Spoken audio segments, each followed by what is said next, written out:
In 1713, the most respected scientific body on Earth handed down its official verdict on who invented calculus. It ruled for Isaac Newton, and it branded Gottfried Leibniz a thief. The ruling was presented to the world as the impartial finding of a neutral committee. It was nothing of the kind. Newton was the president of that body. He chose the committee from among his own friends and debtors. He supplied the evidence himself and decided which letters the committee was permitted to see. He wrote the verdict. Every word of it. 2 years later, he went further, publishing an anonymous review that praised his own conclusions in the third person, as though some disinterested stranger had written it, in a journal he personally controlled. There are drafts of it in his own handwriting. This should have been one of the great scandals in the history of science. Instead, it was quietly filed away, never formally overturned, and the symbol you were taught to draw, the long-leaning S of the integral, belongs to the man he destroyed.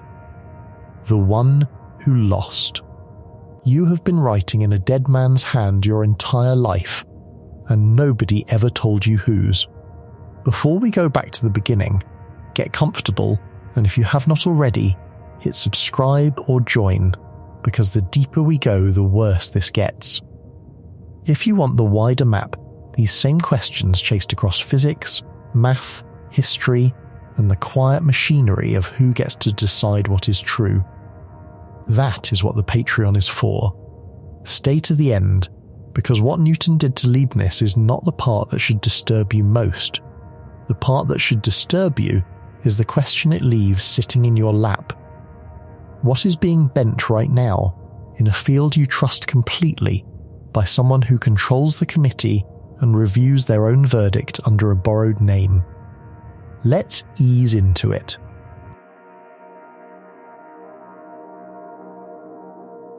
Look at the symbol for an integral. That long, leaning S. The one stretched out like a question mark that gave up halfway through deciding what it wanted to be. If you ever took a calculus class, you have written that symbol by hand, probably dozens of times, probably without ever once wondering where it came from or who decided it should look like that. It looks eternal. It looks like something that was always there, waiting in the structure of mathematics for someone to find it, like a fossil or a prime number or the value of pi. It was not always there. It has a birthday.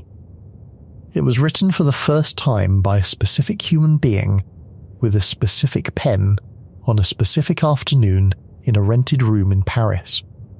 On the 29th of October in the year 1675. The man who drew it was 30 years old. He was not a professor. He was not even, by the standards of the day, a mathematician. He was a diplomat and a lawyer who did mathematics in the margins of a career spent trying to talk German princes out of going to war with each other and trying to talk the Catholic and Protestant churches back into being one church. And the reason that symbol looks the way it does is not an accident, and it is not aesthetics.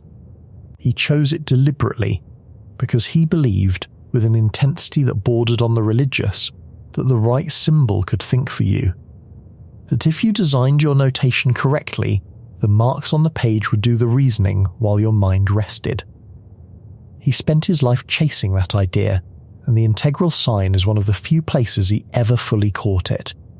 His name was Gottfried Wilhelm Leibniz. And here is the thing I want you to sit with before we go anywhere else, because everything that follows hangs from it like a body from a rope. The notation you learned, the dx, the die, the long s, the way you write a derivative as one quantity sitting over another, the whole visual grammar of the calculus. All of it is his. Every calculus student on the planet, in every country, in every language, in every century since, writes mathematics in the hand of Gottfried Leibniz. We use his symbols, not because of tradition, not because of habit, but because they are better.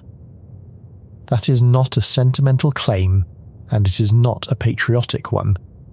It is the cold verdict of 3 centuries of working mathematicians who had both systems available to them, tried both, and quietly threw one of them in the garbage. And the man whose system got thrown in the garbage was Isaac Newton. That is the first thing they did not tell you. The greatest scientist who ever lived, the man whose name is a unit of force, the man whose 3 laws you recited in school, the man buried under a marble monument in Westminster Abbey, with the Lord Chancellor of England and a row of dukes carrying his coffin, won the fight of his life and lost the only thing in it that actually mattered. His notation is gone. You will never write it. Most mathematics professors could not reproduce it from memory if you held a gun to them. It survives in exactly one small corner of physics, as a single dot placed over a letter to mean a rate of change in time, and that dot is the entire surviving empire of the system that was supposed to conquer the world.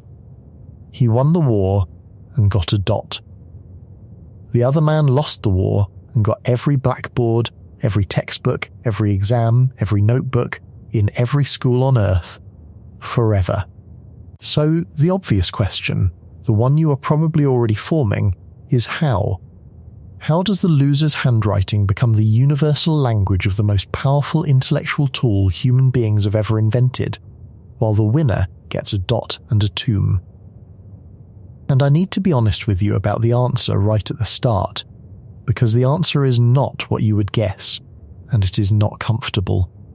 The answer is not that the better idea simply won because it was better. Better ideas lose all the time. The answer is a story about what happens when the one institution on Earth that exists specifically to find the truth, to be the impartial referee of who discovered what, gets quietly captured by a man who needs a particular answer to be true and has the patience, the power, and the absolute moral certainty to make that answer official.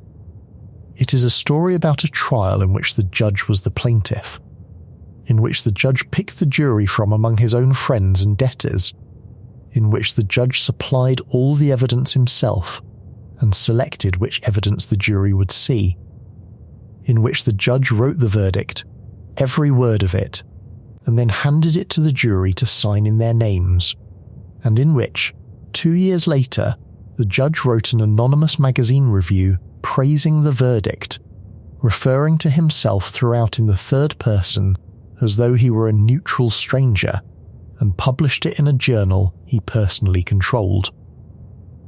I am not being dramatic. There are surviving drafts of these documents in his own handwriting. This is not a theory held by people with a grudge against Newton. It is the established conclusion of Newton's own most careful biographers, including ones who worshipped him. And almost nobody outside the history of mathematics has ever heard a word of it, because the man who did it was very, very good at making sure that the version of events that survived would be the version he wrote. The symbol you write by hand is a relic of a crime. We are going to spend the next while finding out exactly what kind, and who paid for it, and the answer to that second question is going to turn out to include people who would not be born for 200 years, possibly including you. Before we get into the men, I have to take something away from you, because the popular version of this whole affair, the version you have maybe half absorbed from a documentary or a textbook sidebar, is built on a misunderstanding, and the misunderstanding makes everyone in the story behave more reasonably than they actually did. The version you have absorbed is that 2 geniuses happened to invent the same thing at roughly the same time, got into a sad and rather petty squabble about who did it first, behaved a bit childishly, and that history eventually shrugged its shoulders and decided to give them both the credit, and everyone went home. That is the comfortable version. It files the dispute under personality. A bit of colour. 2 brilliant men being small. What actually happened is that the single most important mathematical discovery of the modern age became the target of a sustained campaign of character assassination, organised and funded and personally executed by the most powerful figure in all of European science, conducted through the machinery of the most prestigious scientific body in the world, aimed at a foreigner who was given no chance to defend himself, and that this campaign succeeded so completely that its target died in disgrace, and the wreckage it left behind distorted the development of an entire field of human knowledge for the better part of a century. The squabble is not the footnote. The squabble is the main event. And the reason it got filed under squabble, the reason it got shrunk down into a charming anecdote about two great men being petty, is that the person who won it was also, very conveniently, the person in the best possible position to write the first draft of its history. The man who controlled the verdict also got to control the framing of the verdict. He got to decide that it would be remembered as a squabble. That too was part of the win. But to understand how a disagreement about pen strokes turned into something that deserves the word campaign, you have to understand the two men, and you have to understand that they were not two versions of the same kind of person. They were opposites in almost every dimension a human being can have one. They did not merely invent different notation, they invented different notation because they were different kinds of mind, with fundamentally different beliefs about what mathematics even is and what it is for, and those beliefs are written directly into the shapes of the symbols. You can read the philosophy off the page. By the end of this, you will be able to look at a DX and a dotted letter and see two entirely different theories of reality. So let us meet them. Start with Newton, because he was first, and because his being first is the thing the entire war was nominally fought over, even though, as you will see, being first was never actually the point. In the summer of 1665, the bubonic plague came to England. It came to London first and it killed, before it was done, something on the order of 100,000 people, perhaps a quarter of the city. And as it spread, the universities emptied.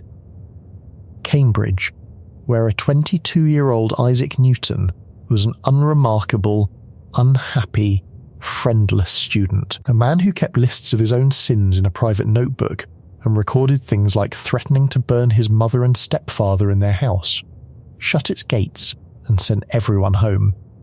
Newton went back to the place he had been born on Christmas Day 1642, a stone farmhouse called Woolsthorpe Manor in Lincolnshire, a flat and unremarkable stretch of English sheep country.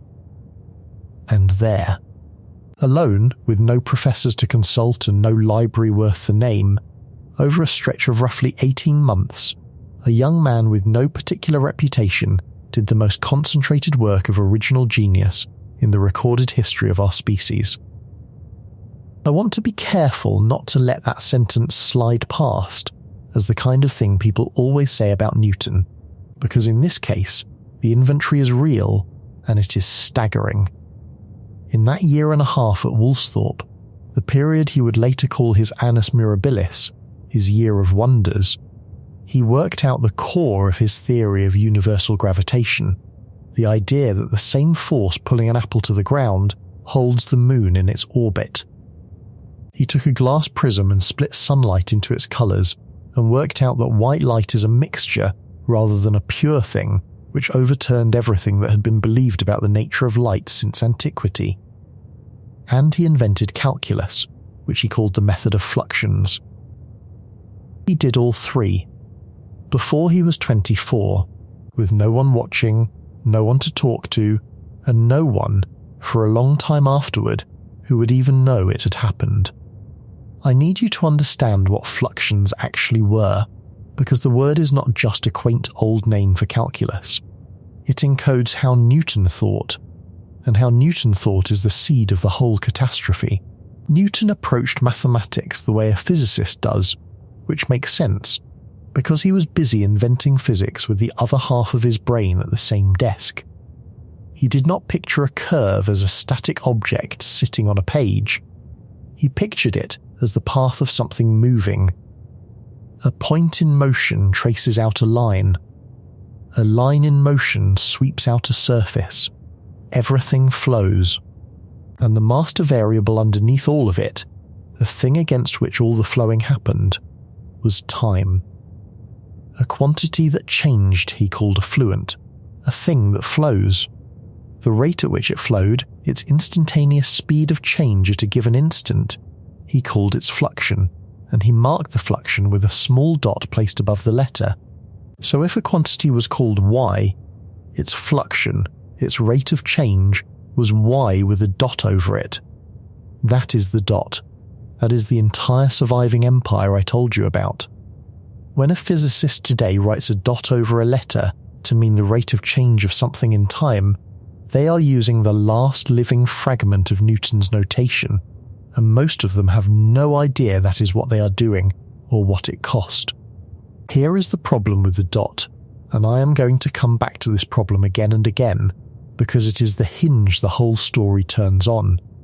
The dot is intuitive, it is grounded, it feels like the physical world, things in motion, time flowing underneath, but it is a nightmare to compute with the moment you leave the physical world behind.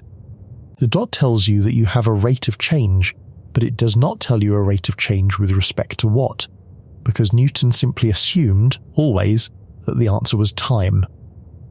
The instant you want to find the rate of change of one thing with respect to some other thing that is not time, the instant you want to handle a relationship between several changing quantities at once, the dot starts to fight you. It becomes ambiguous. It becomes clumsy. It was built for a man watching the universe move. It was not built for an algebraist sitting at a desk pushing symbols around, and mathematics, in the century about to arrive, was going to become almost entirely the discipline of pushing symbols around. But all of that was in the future. By the end of 1666, the historian Rupert Hall put it about as cleanly as anyone has. Newton was master of the essential techniques of the calculus, and he was, in Hall's words, de facto the leading mathematician in the world. And there was exactly one problem with being the leading mathematician in the world. Nobody knew. He had told almost no one. And what he did next is so strange, so contrary to everything we expect of ambitious genius, that you cannot understand the man or the war without sitting in it for a moment. He hid it.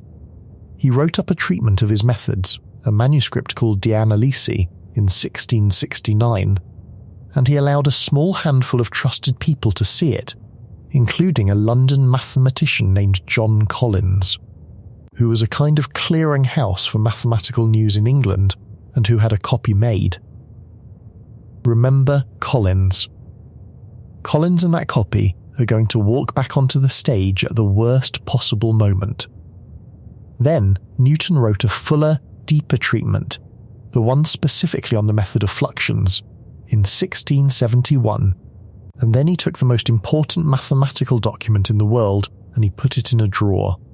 He did not publish De Analysi until 1711. Do the arithmetic on that. 42 years. The fuller treatise on fluxions, the foundational text, the one document whose publication at any point would have ended the entire dispute in an afternoon by simply proving on the public record, when Newton had done what he had done, was not published until 1736. Newton died in 1727. His own calculus, in its complete and proper form, did not reach a printer until 9 years after he was in the ground. Why? Why would a man with this in his possession sit on it for 4 decades? Especially a man who would later be willing to wage a decade-long campaign to claim credit for it. The question is not rhetorical. The answer is the key to him, and it has a specific cause, a specific wound. And the wound is so important that I am going to stop the clock and tell you about it properly, because the wound is the reason there was a war at all.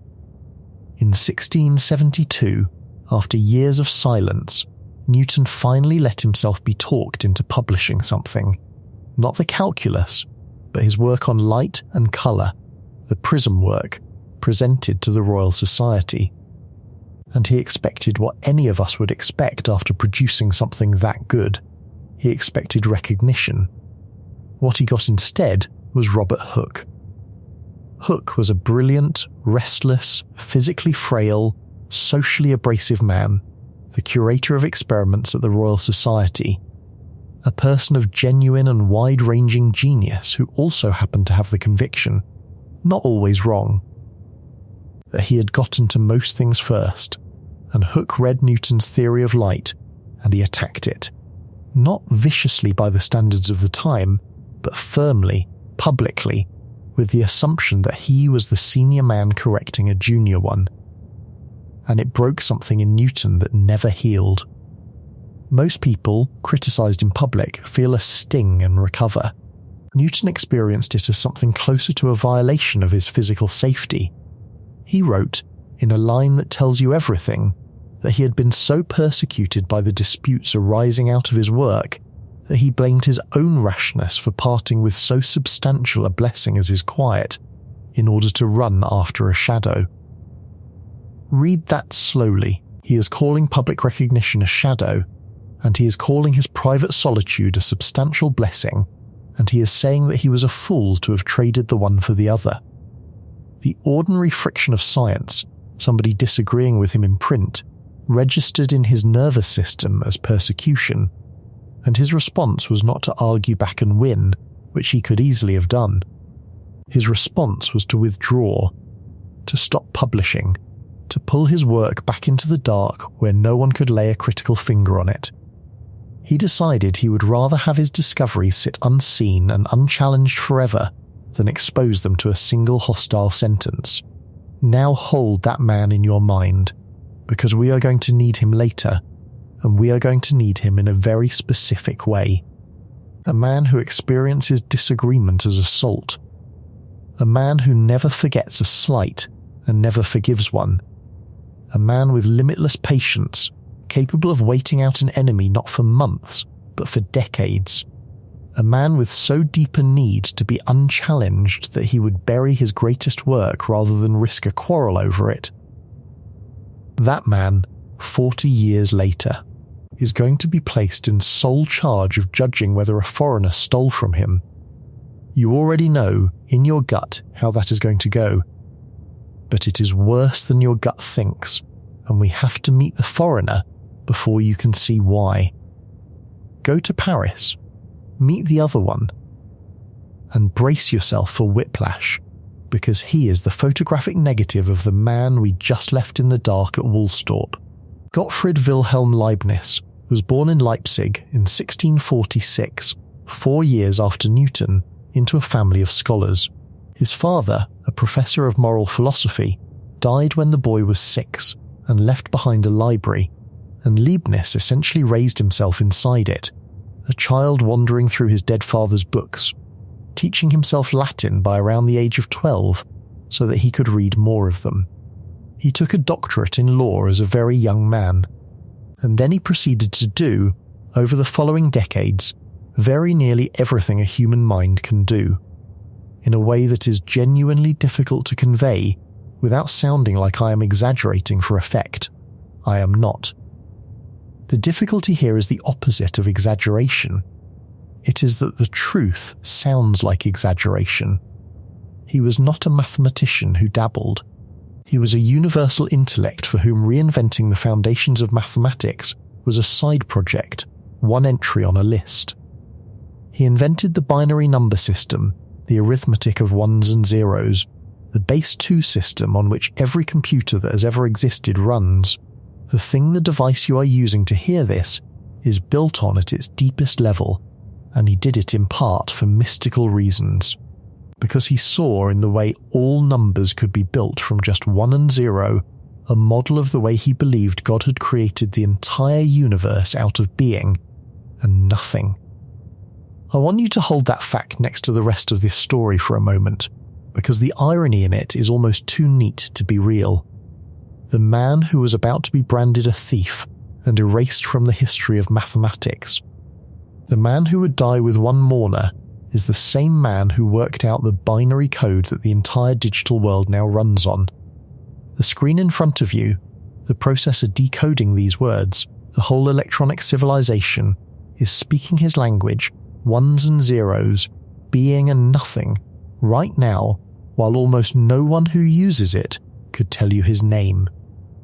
He designed and built a mechanical calculating machine, which he called the stepped reckoner, a device of brass and steel that could add, subtract, multiply and divide by the turning of a crank, at a time when the finest machines anyone else had managed could barely add. He demonstrated it to the Royal Society on that first London visit. He was, in a very literal and not at all metaphorical sense, trying to build a machine that could think 300 years before anyone else took the idea seriously, because he believed reasoning was a kind of calculation, and calculation was a thing a machine could do. He worked for decades as a jurist, a diplomat, a court historian, a mining engineer, and a librarian to the Dukes of Hanover. He drafted plans for the political reorganization of Europe. He spent years, genuine years of his life, on a project to reunify the Catholic and Protestant churches, which had spent the previous century drowning Europe in blood, because he sincerely believed that reasonable people, given the correct method, could resolve any disagreement whatsoever, no matter how old or how bloody. He founded the Scientific Academy in Berlin. He corresponded with more than 1,000 people across Europe, and underneath all of it, organizing all of it, ran one single enormous idea, the idea that was the secret engine of his entire life, and it is an idea so ambitious that it is almost embarrassing to state out loud. He drafted plans for the political reorganization of Europe. He spent years, genuine years of his life, on a project to reunify the Catholic and Protestant churches, which had spent the previous century drowning Europe in blood, because he sincerely believed that reasonable people, given the correct method, could resolve any disagreement whatsoever, no matter how old or how bloody. He founded the Scientific Academy in Berlin. He corresponded with more than 1,000 people across Europe. And underneath all of it, organizing all of it, ran one single enormous idea, the idea that was the secret engine of his entire life, and it is an idea so ambitious that it is almost embarrassing to state out loud. Leibniz believed it was possible to build a universal language of reasoning, a system of symbols which he called the Characteristica Universalis, the universal characteristic, in which every concept that human beings can think and every argument they can make could be written down so precisely, so unambiguously, that disagreement itself would become unnecessary. You would no longer argue, you would compute. You would calculate the answer the way you calculate a sum, and the answer would be the answer, and reasonable people would simply have to accept it. His phrase for it, the one that survives across 300 years, is the most hopeful sentence any philosopher has ever written. He imagined that when two people disagreed, on anything, on philosophy, on politics, on the existence of God, they could one day simply pick up their pens and say to each other, "Let us calculate. Let us sit down, the two of us, and calculate and see who is right." I am asking you to hold that image with both hands, because it is the deepest and cruelest irony in this entire story, and we are going to come back to it at the very end, and when we do, I want it to land on you with full force.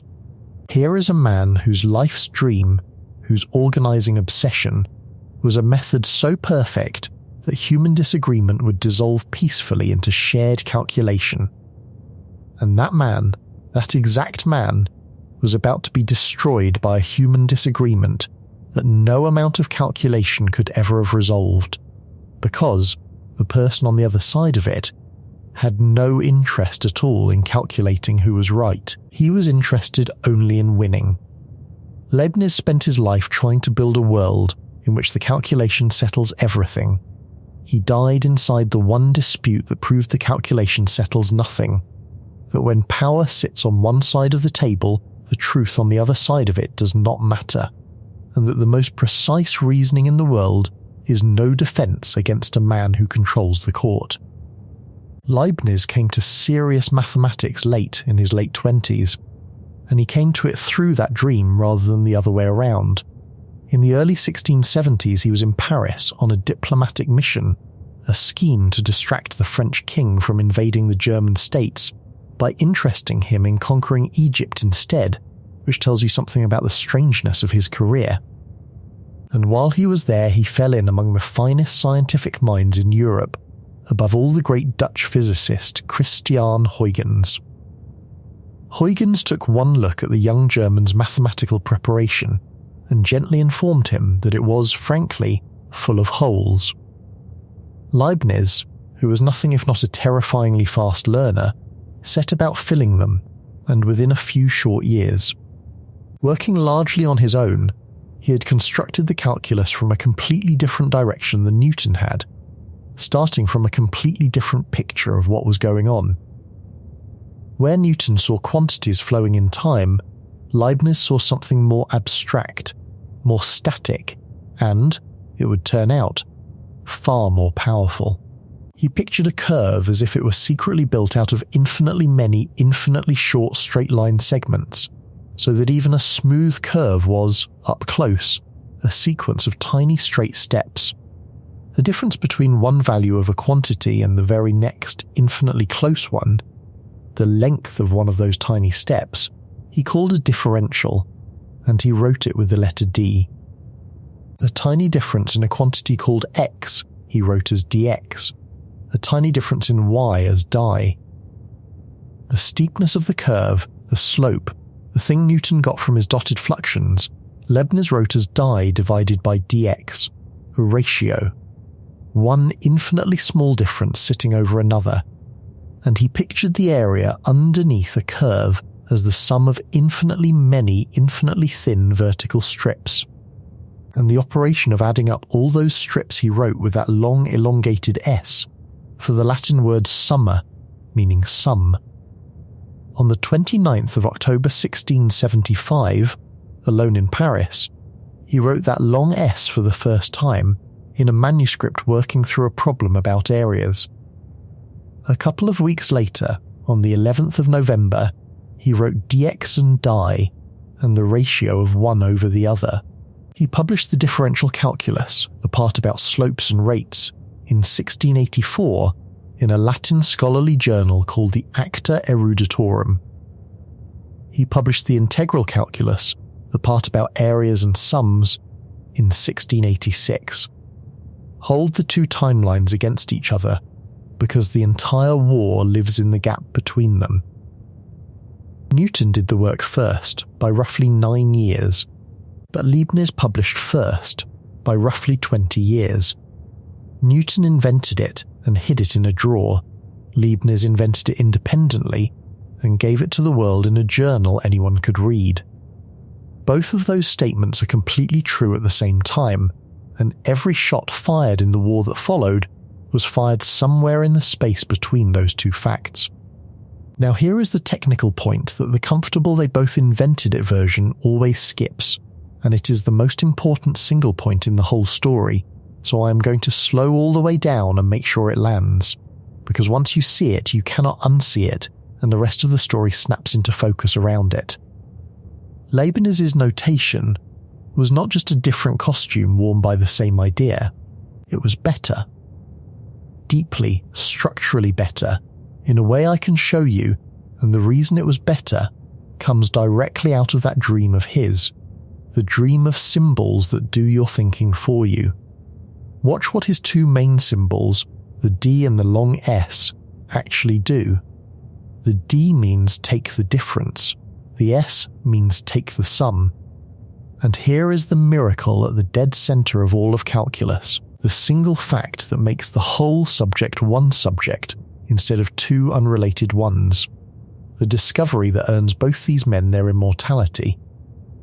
Taking differences and taking sums are opposite operations. They undo each other, the way addition undoes subtraction, the way that if you take a number, chop it into tiny pieces, and then add all the pieces back up, you return to where you started. The problem of finding the slope of a curve and the problem of finding the area under a curve, which look like they have nothing to do with one another, turn out to be the same problem run in opposite directions. This is called the fundamental theorem of calculus, and it is genuinely one of the most beautiful facts human beings have ever found. And it is the thing both Newton and Leibniz really discovered, underneath all the notation. Now look again at Leibniz's symbols, knowing that. The D take the difference, and the S take the sum, are visibly on the page inverse operations, opposites, just as differencing and summing are opposites in the mathematics. The deepest truth of the entire subject is sitting right there in the shapes of the marks. You can see the structure of the calculus in the structure of the writing. And it goes further, because Leibniz designed the symbols so that you can manipulate them almost mechanically, push them around like ordinary algebra, cancel a dx against another dx, substitute one differential for another.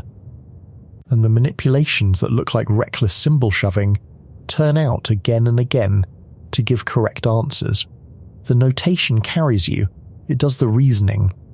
You can almost stop thinking and just operate the machine, and the machine produces truth. That was the entire dream, the characteristica in miniature, and in the calculus, for one shining instance, he actually achieved it. Newton's dots do none of this. None of it. A dot over a letter gives you a single number, a rate, with no internal structure you can grab and pull. It does not display the inverse relationship between the slope problem and the area problem, that profound symmetry, anywhere in its symbolism. You cannot push the dots around algebraically. You cannot cancel them. They do not invite manipulation, they resist it. They are a label, not a machine.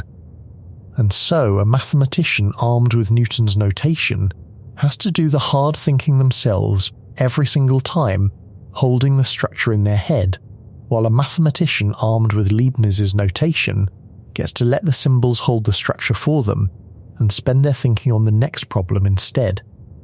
Over one calculation the difference is small.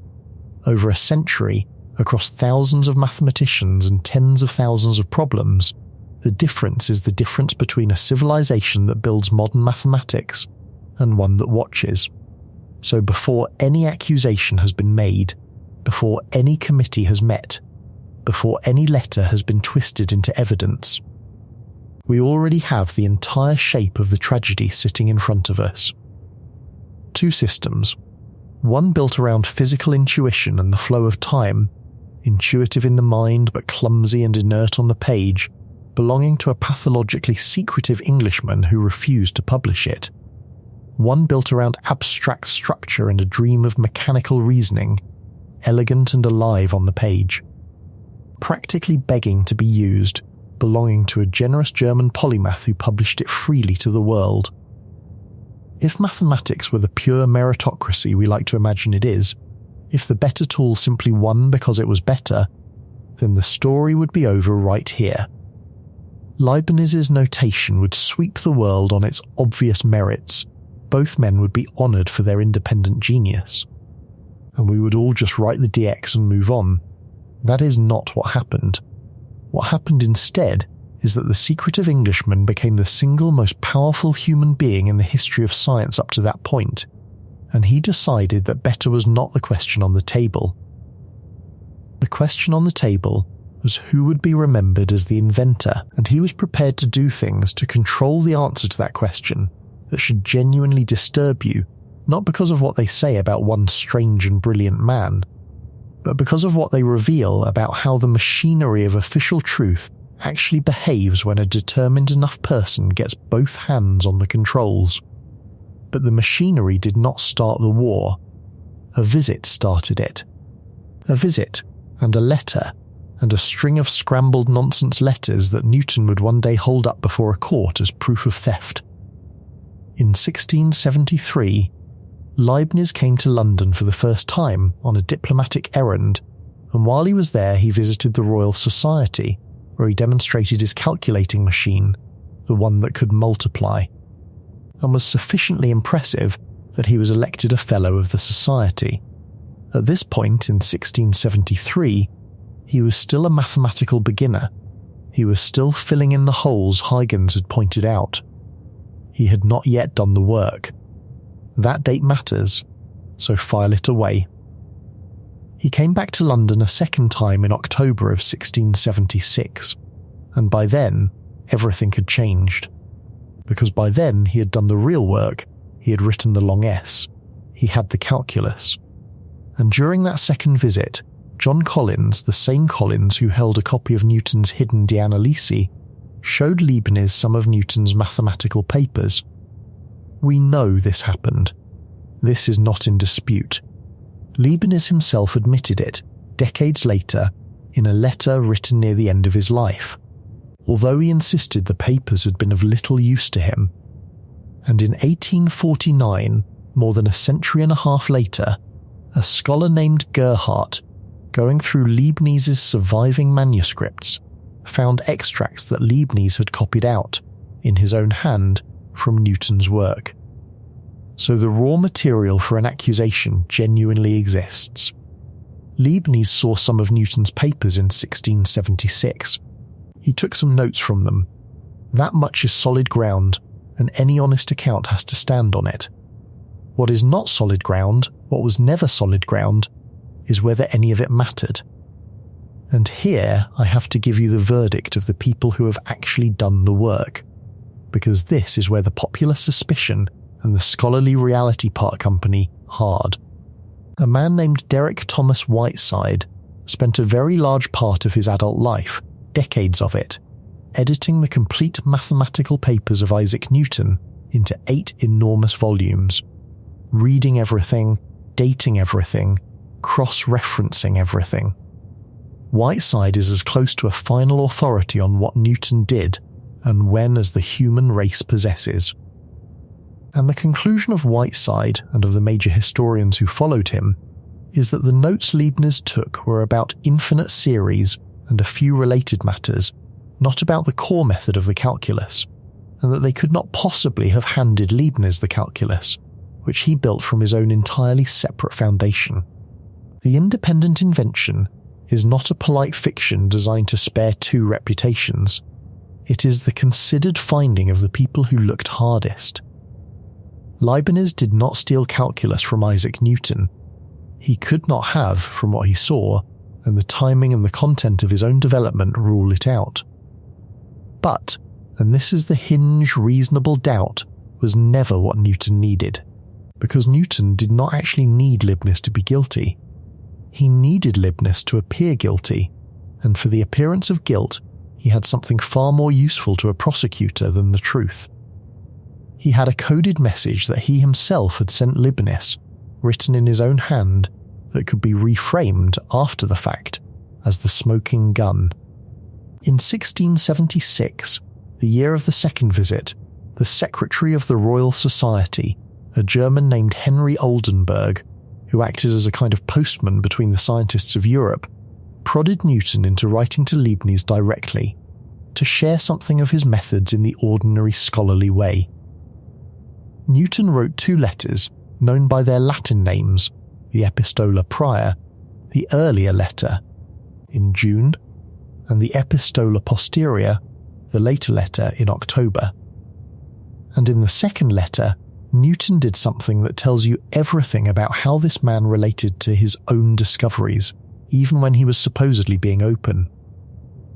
He wanted to claim that he possessed a powerful general method, the method of fluxions, without actually revealing what the method was, because revealing it was the one thing his nature would not let him do. So he encoded the heart of it as an anagram. He took the Latin sentence that described his fundamental method, scrambled all of its letters into a meaningless heap, counted up how many of each letter there were, and sent Leibniz that count. A string that read, in effect, 6 A's, 2 C's, 1 D, 13 E's, 2 F's, and so on, down the alphabet. a jumble, pure noise. The idea, and it was a common enough trick at the time for staking a claim while concealing the content, was that if a dispute ever arose, Newton could step forward, unscramble his own string, reveal the sentence hiding inside it, and prove that as of October 1676, he had been in possession of the method, while having communicated, to Leibniz or to anyone else, precisely nothing usable. The sentence hiding inside the anagram, once you put the letters back in order, reads, given an equation involving any number of fluent quantities, to find the fluxions, and the reverse, which is, fairly stated, the fundamental problem of the calculus. The slope and the area, the difference and the sum, the whole thing. Now I need you to be clear-eyed about exactly how thin a piece of evidence this is, and the man who was clearest about it, across a distance of more than a century, was a mathematician named Augustus de Morgan, who is going to be the closest thing this story has to a detective hero, so let us properly introduce him here. De Morgan was a 19th century English mathematician and logician, a founder of the modern study of logic, a man with no patriotic stake to protect, because by his time both Newton and Leibniz were long dead and safely immortal, and a man with an absolute allergy to a tidy lie. And De Morgan looked at the claim that this anagram constituted Newton communicating his method to Leibniz, and he demolished it with a piece of wit borrowed from Shakespeare. In the play Henry IV, the Welsh chieftain Glendower boasts that he can call spirits from the vasty deep, summon the dead from the underworld, and the soldier Hotspur replies, dryly, that why so can I, or so can any man, but will they come when you do call for them? That, said De Morgan, is exactly the worth of the anagram. Newton, by sending a scrambled string, boasted that he could call calculus from the vasty deep. The boast proves only that he could make the boast. It proves nothing at all about whether Leibniz, staring at a meaningless count of letters, could have learned a single thing from it. And of course he could not have. Nobody could. That is the entire functional purpose of an anagram, to communicate the fact of a secret while communicating nothing of the secret itself. But that scrambled string of counted letters would, years later, be solemnly entered into evidence by Newton in a trial that Newton controlled, as proof that he had communicated his method to Leibniz, and that Leibniz had therefore had his opportunity to steal it. A message engineered from the ground up to reveal nothing was reclassified after the fact by the sender as a revelation. And the body that accepted this reasoning, that found it persuasive, that built its verdict partly upon it, was the Royal Society of London, the most respected scientific institution on the face of the earth. Because by the time it mattered, by the time the trial came, the Royal Society of London was, for all practical purposes, Isaac Newton. That transformation, the turning of a private grudge into the official verdict of the scientific world, did not happen in a day. It was built, deliberately, piece by piece, over more than 10 years, and the first hand to actually throw a punch was not Newton's own. This is the pattern, and once you see it you will see it the whole rest of the way, so notice it now. Newton almost never struck directly. He struck through younger men, proxies, ardent disciples who would say the brutal thing out loud, while Newton stood just behind them, with his hands clean, able to deny he had ever made the accusation himself. The first proxy was a young Swiss mathematician named Nicolas Fatio de Doulier, who was, for a period in the early 1690s, the single closest person in the world to Isaac Newton. The relationship was intense enough that historians have spent a great deal of ink on its exact nature, and intense enough that when it ended, Newton suffered, in 1693, a complete nervous collapse. For a period of months he could not sleep, became convinced his friends were conspiring against him, and wrote frightening, paranoid letters to people like the diarist Samuel Pepys and the philosopher John Locke, in one of them accusing Locke of trying to entangle him with women, and saying it would be better if Locke were dead. before recovering and apologizing and explaining he had not slept and had not been himself. I tell you about the breakdown not as gossip, but because it is the same nervous system we met at Woolsthorpe, the one that experiences ordinary human friction as mortal threat, and because part of what may have driven that breakdown, some historians believe, was the long-term effect of the other thing Newton did obsessively in private, which we are going to have to talk about, because it might literally have been poisoning him. Newton was an alchemist, not in some loose metaphorical sense. He spent more of his life, by page count of his surviving writings, on alchemy and on the secret interpretation of biblical prophecy than he ever spent on physics. He built furnaces. He ran experiments for years trying to transmute metals, working with mercury and lead and arsenic and antimony, often in the manner of the alchemists, tasting his materials to assess them. In 1979, 2 scientists obtained samples of Newton's surviving hair and analysed them, and they found mercury at roughly 15 times the normal level, along with elevated lead, arsenic, and antimony. The man was, by the standards of any modern toxicologist, suffering chronic heavy metal poisoning, the symptoms of which include insomnia, paranoia, irritability, and exactly the kind of episode he had in 1693. I am not telling you this to diagnose a dead man across 3 centuries, which cannot honestly be done. I am telling you because the figure who is about to sit as judge over Leibniz was not a serene marble bust. He was a secretive, vindictive, possibly poisoned man who had already had 1 full psychiatric collapse, who hunted heresy and scripture in secret, and gold in metals in secret, and who experienced any challenge to his primacy as a wound. That is the human being who held the gavel. But there is one more thing you have to know about Newton before we reach the trial, and it is not about the size of his mind. It is about what he was willing to do to a human being who stood in his way, and we know it for a fact, and it has nothing to do with calculus. It has to do with money.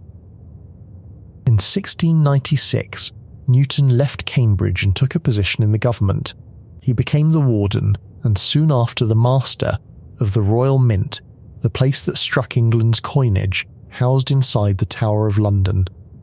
It was meant to be a comfortable reward, an honorary post for a great man, the kind of job you hold by having lunch. Newton did not treat it that way. He treated it as a war. England was being bled by counterfeiters and by coin clippers, people shaving slivers of silver off the edges of the currency, and Newton went after them with precisely the same total, obsessive, sleepless energy he had once turned on gravity and light. He had himself sworn in as a justice of the peace. He went out personally into the taverns and the gaols of London, sometimes in disguise, gathering evidence. By his own surviving records, he conducted well over 100 interrogations of informers, witnesses, and suspects. Counterfeiting the king's coin was not mere theft, it was high treason, and the punishment for high treason was to be hanged, drawn, and quartered. And Newton, the serene philosopher of the schoolbook portrait, prosecuted these cases himself, in person, and he won them. And he watched the sentences carried out. There was one man in particular, a gifted and arrogant master counterfeiter named William Challoner, who made the fatal mistake of mocking Newton in public and even accusing the mint itself of corruption. Newton hunted him. There is no gentler word that fits. He spent more than a year assembling the case, running down witnesses, closing every exit. And when Challoner was finally locked in a cell awaiting trial, he wrote to Newton, begging for his life. The letters survive. He wrote that he was sick, that the cold of the prison would kill him, that no one on earth could save him but Newton, that he begged him for God's sake to be merciful. Newton did not answer. He never answered.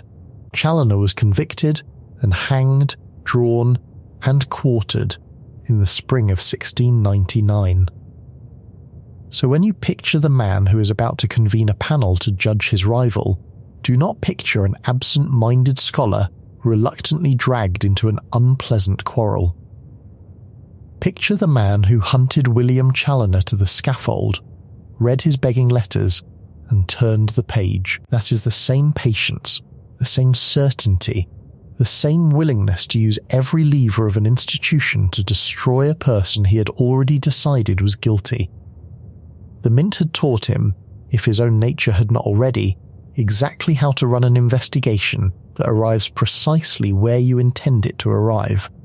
He was about to run one more. The defendant this time would not be hanged. He would only be erased. Back to Fatio, who in 1699 published a mathematical paper in which he stated, plainly, that he was compelled by the evidence to recognise Newton as the first inventor of the calculus, and that he very much doubted whether Leibniz, whom he called the second inventor, had borrowed anything from Newton. Doubted, the dagger went in sideways, by insinuation, which is how this entire campaign would be conducted from beginning to end. The accusation never quite spoken outright by the principal, always placed in the mouth of a younger man, always deniable. Leibniz, who was after all a Fellow of the Royal Society in good standing, responded in print, and he responded reasonably, pointing out that he had published the differential calculus years before, openly, and that Newton had never in any publication claimed the method as his own. And for a while, the thing died down. But the structure was now in place. There was an accusation in the air. And Newton, who never forgot anything and could wait longer than any man alive, simply waited. The next proxy was sharper and went further. His name was John Keill, an Oxford mathematician and a fierce combative Newton loyalist. In a paper published around 1710 in the Royal Society's own journal, the Philosophical Transactions, Keill wrote that the calculus had unquestionably been first discovered by Newton, and that the very same arithmetic of fluxions had afterward been published by Leibniz, having changed the name and the style of notation. Read what that actually says. It says Leibniz took Newton's calculus, changed the symbols and the name to disguise the theft, and published the stolen goods as his own. That is not doubt anymore. That is a direct, printed, public accusation of deliberate plagiarism and intellectual fraud made in the official journal of the Royal Society under the eyes and the authority of its president. And who was the president of the Royal Society? Isaac Newton had been elected to that chair in 1703, 2 years after the death of Robert Hooke, the man who had wounded him, which is its own grim little detail, and he would hold the office until his own death 24 years later, the longest presidency in the Society's history. Nothing appeared in the Philosophical Transactions that Newton did not permit to appear.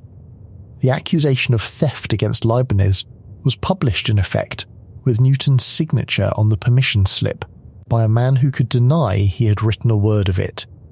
So Leibniz did the thing that, in any system that actually works the way it claims to, would have been exactly the right and proper thing to do. He was an old man now, in his 60s, the most famous philosopher alive in Europe, a member of this very society, and he was being branded a thief in its official pages. So in 1711 he wrote to the Royal Society, and he asked it to do the one thing such a body exists to do. He asked it to investigate the matter properly, to examine the evidence and the dates, and to clear his name of a slander he regarded as beneath contempt. He trusted the institution. He believed this man whose entire existence rested on the faith that impartial reason could settle any quarrel, that a neutral panel of natural philosophers would look at the facts and set the record straight, the way reasonable men do. He had just formally appealed to a court whose judge was the man who had been orchestrating the accusation against him for over a decade, and the judge accepted the appeal. The judge was delighted to accept the appeal. Because the appeal handed Newton the one thing he had not yet been able to manufacture for himself, which was the appearance of a fair process that Leibniz had asked for. Leibniz walked in and requested his own trial, and Newton convened it, and Newton was about to pick the jury, write the verdict, and sign it in other men's names. The committee was appointed by the Royal Society on the 6th of March in 1712, and every single thing about how it was assembled is a master class in how to rig a process while preserving its appearance, which is a genuine skill, a dark one, and Newton possessed it in full. The committee was not put before the membership for open debate. It was assembled quietly, from above. Its full composition was not even made public at the time, and when historians later reconstructed who had actually sat on it, the picture that came into focus was not a panel of disinterested experts weighing a hard question. It was a roster of Isaac Newton's own circle, his friends, his allies, and the men who owed him. There was John Arbuthnot, a physician, a friend of Newton's, a fellow of the Society. There was Edmund Halley, the astronomer whose name is on the comet, and Halley's presence is the most telling of all, because Halley was the man who years earlier had personally coaxed Newton into writing the Principia, the masterwork of physics, and had then paid for its publication out of his own pocket when the Society would not. Halley's entire legacy was bound up with Newton's greatness. Asking Halley to judge impartially whether Newton deserved sole credit for the calculus is like asking a man to rule fairly on whether his own life's work had been worth it. There was William Jones, who personally owned a collection of Newton's manuscripts and was an open and committed partisan. There was John Mackin, another Newton man. There was Abraham Hill, a loyal old administrator of the Society. And then, in the final stretch, names were added that make the whole thing almost comically indefensible. Abraham de Moivre, one of Newton's closest mathematical friends, was added to the committee approximately 1 week before it issued its report. 1 week. You do not add a juror 7 days before the verdict if there is any real deliberation happening, if the outcome is genuinely in doubt. You add a juror 7 days before the verdict when the verdict is already written and you are simply collecting signatures. And a foreign name was added near the end as well. A Prussian diplomat named Bonnet, then resident in London, whose presence would later allow the Society to imply that the committee had possessed an international neutral character, which it did not. It was a committee of friends, debtors and disciples of one of the two parties, convened to judge the dispute between those two parties by an institution that the same party personally ran. And then there is the omission that all by itself condemns the entire proceeding beyond any possible defence. The committee never contacted Leibniz. The man whose reputation was on trial, the man who had requested the investigation in the first place, the accused, was never asked for his side. He was never invited to submit evidence. He was never formally told what the specific charges against him were. He was given no opportunity to respond, to explain, to point to the dates, to make the case that any first-year law student, and Leibniz held a doctorate in law, could have made in his sleep. The committee gathered up a pile of old letters, most of them supplied by Newton himself, who also got to choose which ones were included and which were quietly left out, examined them in private among friends, and reached its foregone conclusion, all without a single syllable from the person it was judging. There is a phrase for a tribunal in which one party controls the evidence, selects the jury, writes the finding, and never permits the other party to speak. The phrase is not impartial inquiry. There are uglier and more accurate phrases, and you already know them. 7 weeks after it was appointed, on the 24th of April 1712, the committee reported. It found, to the astonishment of no one, for Newton. It concluded that Newton was the first inventor of the calculus, and the report, together with the carefully curated bundle of letters, was published the following year, in 1713, as a book with a Latin title, the commercium epistolicum, the commerce of letters, the correspondence. The Royal Society had spoken. The highest authority in the scientific world had examined the evidence and ruled that Isaac Newton invented the calculus, and that Gottfried Leibniz was, at the absolute best, the second man to it, with the dark cloud of plagiarism left hanging deliberately over even that grudging second place. And now we arrive at the thing itself. The fact that, when I first encountered it laid out plainly in the record rather than softened into an anecdote, made me actually stop reading and sit there for a while. Because the report of that committee, the supposedly independent and impartial finding of the Royal Society of London, was written by Isaac Newton. Not shaped by him, not influenced by him, written by him. Newton supplied the documents. Newton selected which of the letters the committee would see and which it would not. And Newton personally drafted the report, the conclusions, the reasoning, which the committee then issued under the Society's name and the Society's authority as its own neutral judgment. This is not the claim of some modern revisionist looking to topple an idol. It is the conclusion that Newton's own devoted admirers were forced to reach. Sir David Brewster, who wrote a thoroughly worshipful biography of Newton in the 1850s and was about as hostile to Newton's reputation as a golden retriever is to its owner, was nonetheless forced to concede it in print because the documents left him no room. Brewster admitted that Newton supplied all the materials for the Commercium Epistolicum, and that although Keel served as its editor, and the Committee of the Royal Society were the nominal authors of the report, Newton was, in Brewster's own careful phrase, virtually responsible for its contents. His own biographer, while in the act of defending him, admitted that the impartial verdict of the world's leading scientific body was in fact written by the defendant. You would think that has to be the bottom. It is not the bottom. There is a floor below that floor, because 2 years later, in 1715, a long anonymous review of the Commercium Epistolicum appeared.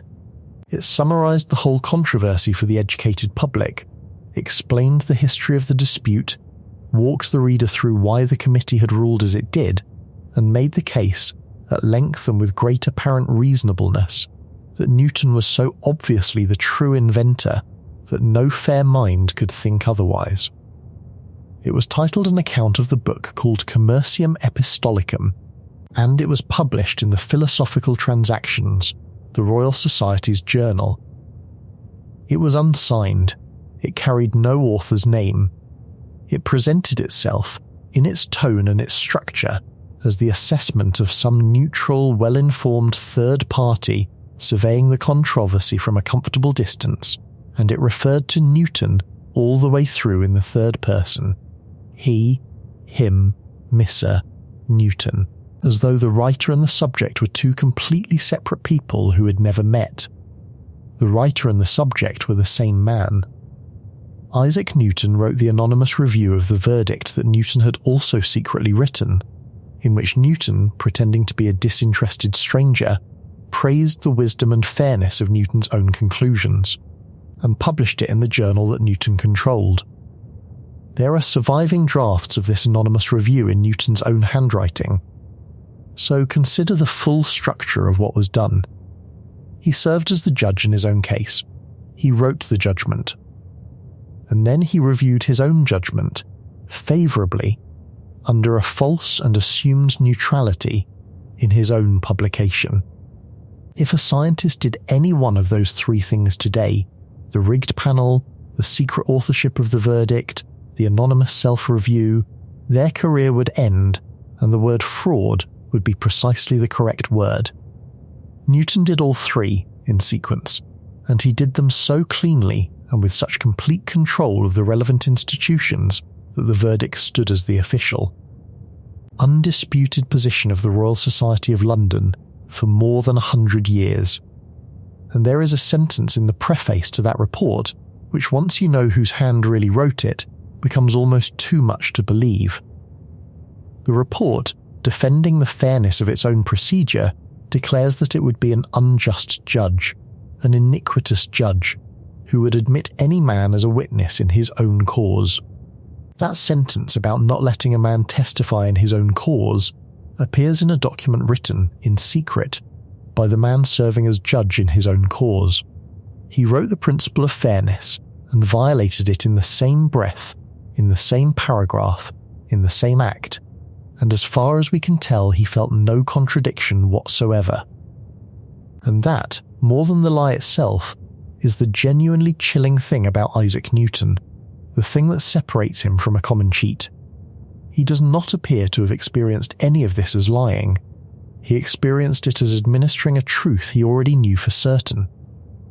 In his mind, he was the inventor that was simply a fact about the universe, and the entire proceeding, the committee, the report, the review, was not a deception but a formality, a piece of necessary stagecraft to get the rest of the slow-witted world to acknowledge a reality he had been sure of since he was 23 years old in a plague farmhouse. He was not lying to the world, he was correcting it. That is so much worse than lying, because a liar at least knows the truth he is hiding. A man who has decided he is the truth will burn anything in his way and call it justice.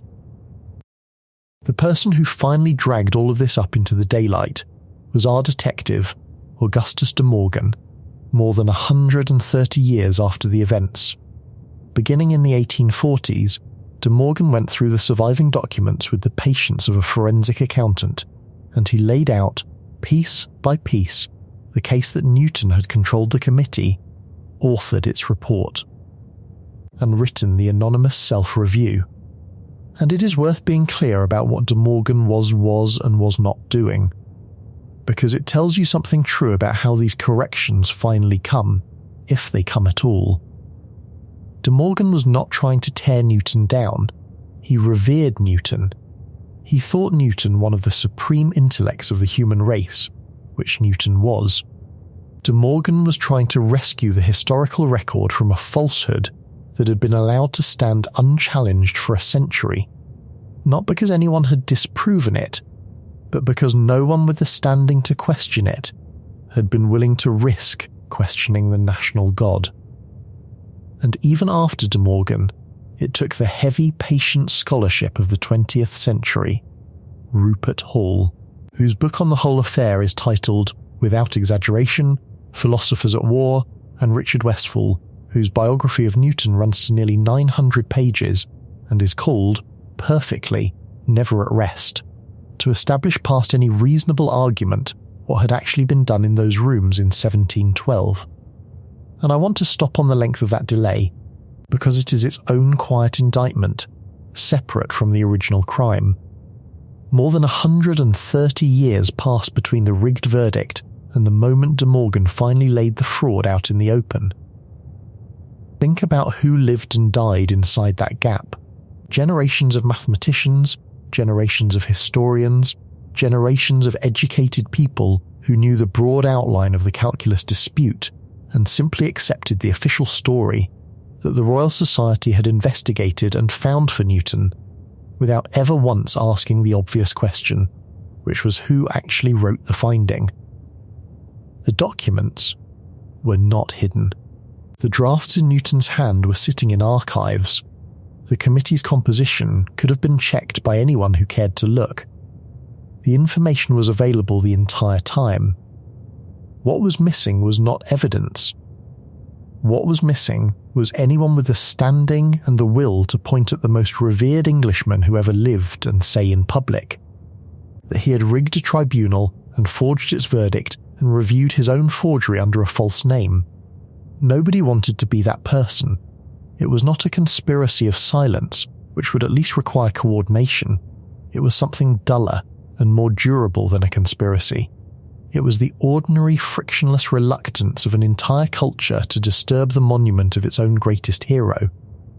A reluctance so complete that the truth could sit in plain view for 130 years and simply never be assembled, because assembling it served no one's career and offended everyone's pride. That is how these things actually survive. Not by being buried, but by being boring to dig up. The lie did not need a guard posted over it. It only needed everyone to find it slightly more comfortable to leave alone, and that, it turns out, is a far more reliable defense than secrecy. A secret can be leaked. A comfortable consensus has to be actively attacked by someone willing to pay the social cost, and for 130 years, on this particular question, that person did not come. So that is the crime, laid out. The judge picked the jury, supplied and curated the evidence, wrote the verdict, and reviewed it under a false name. But I promised you at the very beginning that this is not, in the end, a story about who invented calculus, and I meant it with my whole chest, because the crime against Leibniz, as ugly as it is not actually the part that should keep you up. Leibniz was a great man treated with great injustice, and history is a long catalogue of great men treated with great injustice, and it is sad, and they suffer, and then they die, and the world rolls on over them.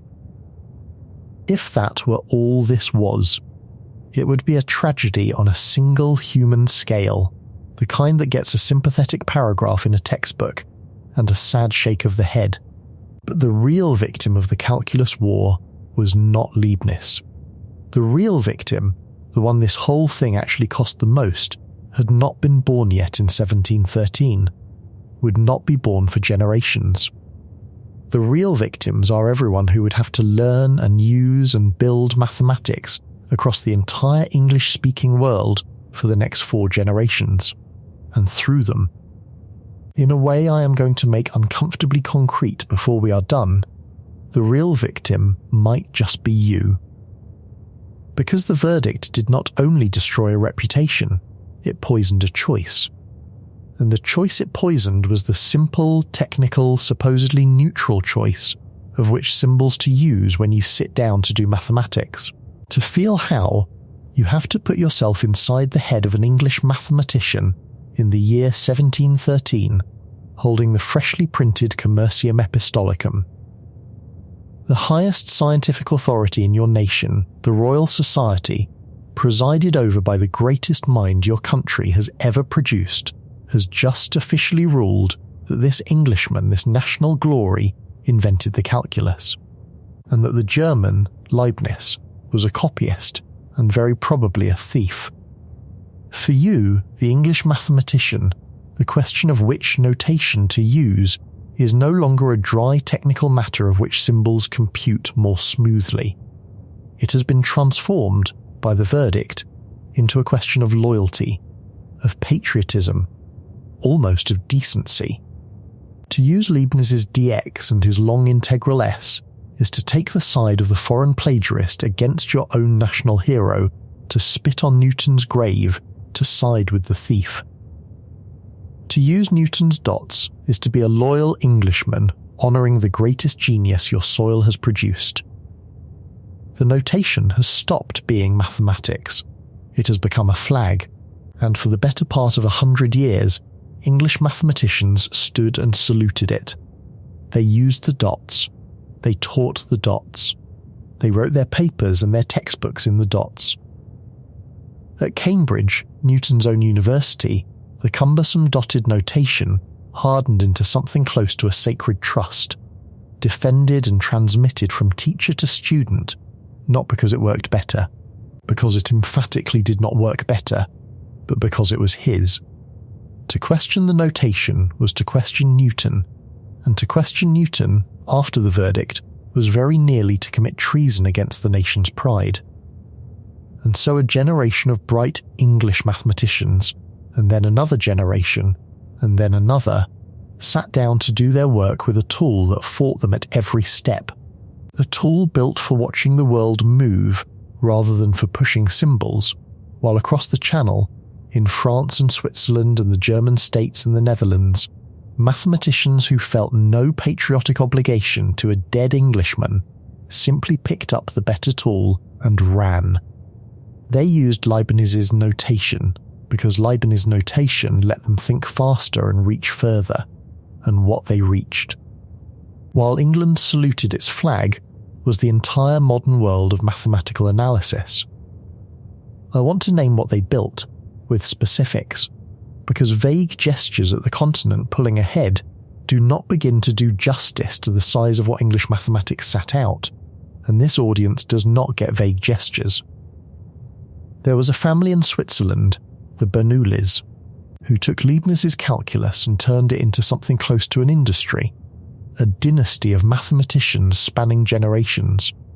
Johann Bernoulli in particular became Leibniz's great champion and one of the most formidable mathematicians in Europe, and it was Johann who in 1696 threw down a challenge to the mathematicians of the world that is worth telling in full, because Newton's response to it is one of the only genuinely human and even magnificent moments in his long, cold, defended life. Bernoulli posed a problem in the pages of the Acta Eruditorum, the same journal where Leibniz had published the calculus. Imagine 2 points in a vertical plane at different heights and not one directly above the other. Now imagine a bead, a ball, sliding down a wire that connects the higher point to the lower one, pulled along only by gravity, no friction. The question is this: out of all the infinitely many possible shapes you could bend that wire into, which shape gets the bead from the top to the bottom in the shortest possible time? The answer is not the straight line, which is the shortest path but not the fastest, because a steeper drop at the start builds up speed. The answer is a specific particular curve, and finding it requires the new calculus pushed right to its frontier into a whole new branch of it concerned with finding the best possible shape out of infinitely many candidates. A branch that would come to be called the calculus of variations. The shape, for the record, is a curve called a cycloid, the path traced by a point on the rim of a rolling wheel. Bernoulli gave the mathematicians of Europe 6 months to solve it. It was, in part, a flex, a way of demonstrating just how far the Leibnizian school on the continent had advanced beyond everyone else, and in particular beyond the English. The challenge reached Newton in London on a January afternoon in 1697. By this point, Newton had largely left mathematics behind. He was in his 50s, he was running the Royal Mint, he was a senior official of the English state, and according to the account left by his niece, who kept his house, he came home from the Mint at 4 o'clock in the afternoon, tired from a full day administering the coinage of the realm, found Bernoulli's problem waiting in the post, and did not go to bed until he had solved it, finishing, she said, at around 4 the next morning. 12 hours, after a full day's work, on a problem the assembled mathematical talent of Europe had been given half a year to crack. He sent his solution in to the Royal Society anonymously, without his name on it. But when Johann Bernoulli read the anonymous solution, he knew instantly, with total certainty, whose hand had produced it, and his comment became one of the most famous lines in the history of mathematics. He said he recognized the lion by his claw. Tanquam ex ungo leonum. You do not need to see the signature. You see the work, the sheer crushing power of it, and you know what kind of animal made the mark. I am telling you that story for 2 reasons, and they pull in opposite directions, which is the point. The first reason is that it is true, and it is glorious, and Isaac Newton really was a lion. Nothing in this entire account is a claim that he was anything less than one of the supreme intellects our species has produced.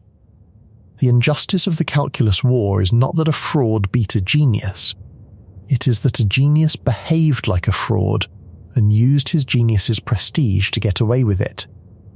The second reason is darker, and it is the heart of the cost. Newton could solve the brachistochrone in a single night. But Newton was one man, and Newton was going to die, and what England inherited from him was not his genius, because genius does not pass down through institutions. What England inherited was his notation and his grudge, and a verdict that made loyalty to a bad tool feel like patriotism. England got 100 years of ordinary, capable, hard-working mathematicians, men who were not lions, trying to do serious work with a notation that fought them, while their continental counterparts in Basel and Paris and St. Petersburg did the same work with a notation that helped them. And over 100 years, that difference compounds into an abyss. The continent kept building, and the names keep coming, and you should hear them, because every one of them is a piece of mathematics that the English-speaking world watched from the far bank of the river. After the Bernoullis came Leonhard Euler, the most prolific mathematician who has ever lived, a Swiss who spent his career in St. Petersburg and Berlin, and who produced so much mathematics that the project of publishing his collected works has been running for more than a century and is still not finished. Euler took the raw Leibnizian calculus and systematized it into very nearly the form we still teach today, the calculus of functions, and gave us the notation f of x for a function that you have used your entire life without knowing whose it was. He worked in Leibniz's symbols. And here is the detail about Euler that I cannot get out of my head, because it tells you what kind of force the continent had on its side of the river. Euler went blind, gradually in one eye, then completely, over the second half of his life, and it barely slowed him down. He produced something close to half of his entire body of work after losing his sight, dictating papers to assistants, holding calculations of monstrous length entirely in his head, working through problems by pure memory and inner vision that most sighted mathematicians could not do on paper. He once said that now that he could not be distracted by the world, he would have fewer interruptions. While the best minds of Britain were carefully transcribing the dots of a dead man, a blind Swiss in St. Petersburg was reshaping the whole of mathematics in his head, in Leibniz's notation, faster than the printers could keep up. That is the gap. That is what the verdict cost, measured not in years, but in the distance between a culture that was building and a culture that was guarding a tomb. After Euler came Joseph Louis Lagrange, who in 1788 published a book called Mécanique analytique, Analytical Mechanics, in which he took the physics that Newton had built up out of geometry and forces and pictures and rewrote the whole of it in the pure symbolic language of the calculus, the Leibnizian calculus, so completely that he was able to boast, in the preface, and accurately that the reader would not find a single diagram in the entire book. Think about what that boast means in this story. Newton needed pictures, geometry, the physical imagination. Lagrange, armed with the better notation, the notation Newton's own country had rejected to honour Newton, could do all of mechanics by pushing symbols across a page, exactly as Leibniz had dreamed a century before. He had built a piece of the characteristica, and after Lagrange came Pierre-Simon Laplace, who took the same powerful machinery and applied it to the entire solar system, working out the long-term stability of the planetary orbits, and then turned it on the theory of probability and rebuilt that too. An entire mathematics of change, of motion, of the heavens, of chance and uncertainty was constructed across the 18th century, and it was constructed almost entirely on the continent, in Leibniz's hand, while the country of the man who got there first contributed comparatively little to it and fell, by the close of the century, humiliatingly far behind. Think about what that boast means in this story. Newton needed pictures, geometry, the physical imagination. Lagrange, armed with the better notation, the notation Newton's own country had rejected to honour Newton, could do all of mechanics by pushing symbols across a page, exactly as Leibniz had dreamed a century before. He had built a piece of the characteristica, and after Lagrange came Pierre-Simon Laplace, who took the same powerful machinery and applied it to the entire solar system, working out the long-term stability of the planetary orbits, and then turned it on the theory of probability and rebuilt that too. An entire mathematics of change, of motion, of the heavens, of chance and uncertainty was constructed across the 18th century, and it was constructed almost entirely on the continent, in Leibniz's hand, while the country of the man who got there first contributed comparatively little to it, and fell, by the close of the century, humiliatingly far behind. Now I have to stop and slow down and be honest with you, because the version I have just told you is the dramatic version, and there is a serious historian whose life's work complicates it, and you do not get the comfortable version of anything here, and that includes the comfortable version of my own argument. The historian is Niccolo Guicciardini, and he has written more carefully than anyone alive about exactly what happened to the calculus in Britain across the 1700s. And his case is one I think you need to hear, because hearing it is the difference between knowing something and merely being told something. Guicciardini argues that the clean, satisfying story, the story that British mathematics simply collapsed for 100 years out of pure stubborn loyalty to Newton's dots, is a caricature, and he points out something genuinely uncomfortable for my account, which is that this caricature has a suspicious origin. It was largely manufactured, after the fact, by the very people who later wanted to reform British mathematics, the men who imported Leibniz's notation in the early 1800s, and who had every motive in the world to paint the century before them as a dark age of ignorance and decline from which they had heroically rescued the nation. The reformers wrote the history of the thing they were reforming, and reformers always make the past look worse than it was. Where have we heard that before? The winner writing the history.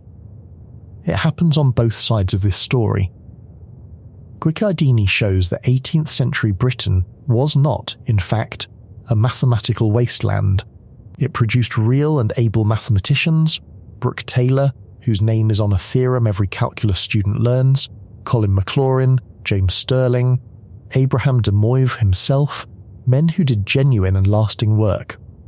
And he argues that the lag, which was real, had multiple tangled causes: the geographic and linguistic isolation of an island, the particular rigid structure of its ancient universities, the simple practical friction of a whole community that had committed to one symbolic system trying to read and absorb the work of a community using a different one, and not merely the notation as some single magic curse.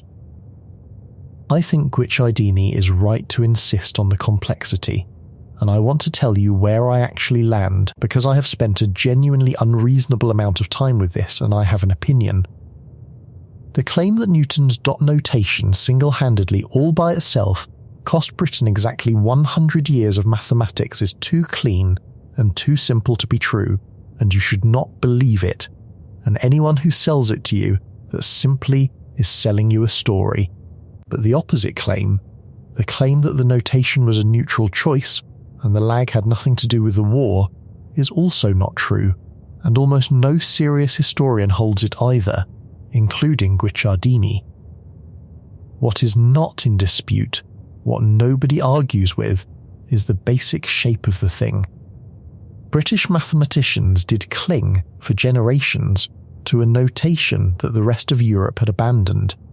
That clinging was bound up, tightly, with national feeling about Newton and the official verdict that had exalted him. Britain did fall behind in the development of analysis during the precise period that this was happening. And when British mathematics finally clawed its way back into the front rank of the world, the event that marked its return was not the proof of some great new theorem. It was a surrender. It was the moment that a small group of young men at Cambridge formally gave up Newton's notation and adopted the notation of the man Newton had branded a thief. That moment is documented, and it is, in the bleak way that the end of a long collective stupidity is always a little funny, genuinely funny. In 1812, a handful of Cambridge undergraduates, including a young man named Charles Babbage, who would go on to design the first programmable mechanical computer and is now remembered as a father of computing, along with his friends John Herschel, the astronomer, and George Peacock, founded what they called the Analytical Society. Its explicit purpose was to import the continental Leibnizian calculus into Cambridge and finally haul English mathematics out of the previous century and into the present one. And they knew precisely what they were fighting against, and they made a joke about it that compresses the entire 100-year war into a single multi-layered pun. Babbage said that the society stood for the principles of pure deism, with a capital D, the D of Leibniz's differentials, in opposition to the dot age of the university. Dot age, sound it out, the age of Newton's dots, and dotage, the feeble-mindedness of an old man sliding into senility. And buried underneath both, a jab at deism versus the religious orthodoxy of the university, because they had also been smeared as godless. The age of the dots is the dotage of the university. They were calling Cambridge a senile old man clutching his dots while the world walked past him. And the brutal thing, the thing that makes it funny instead of merely cruel, is that they were essentially right. Within roughly a decade, by around 1820, British mathematics had switched over to Leibniz's notation, the notation it should never have abandoned, the notation that you yourself learned in school, and the long isolation was finally over. 100 years.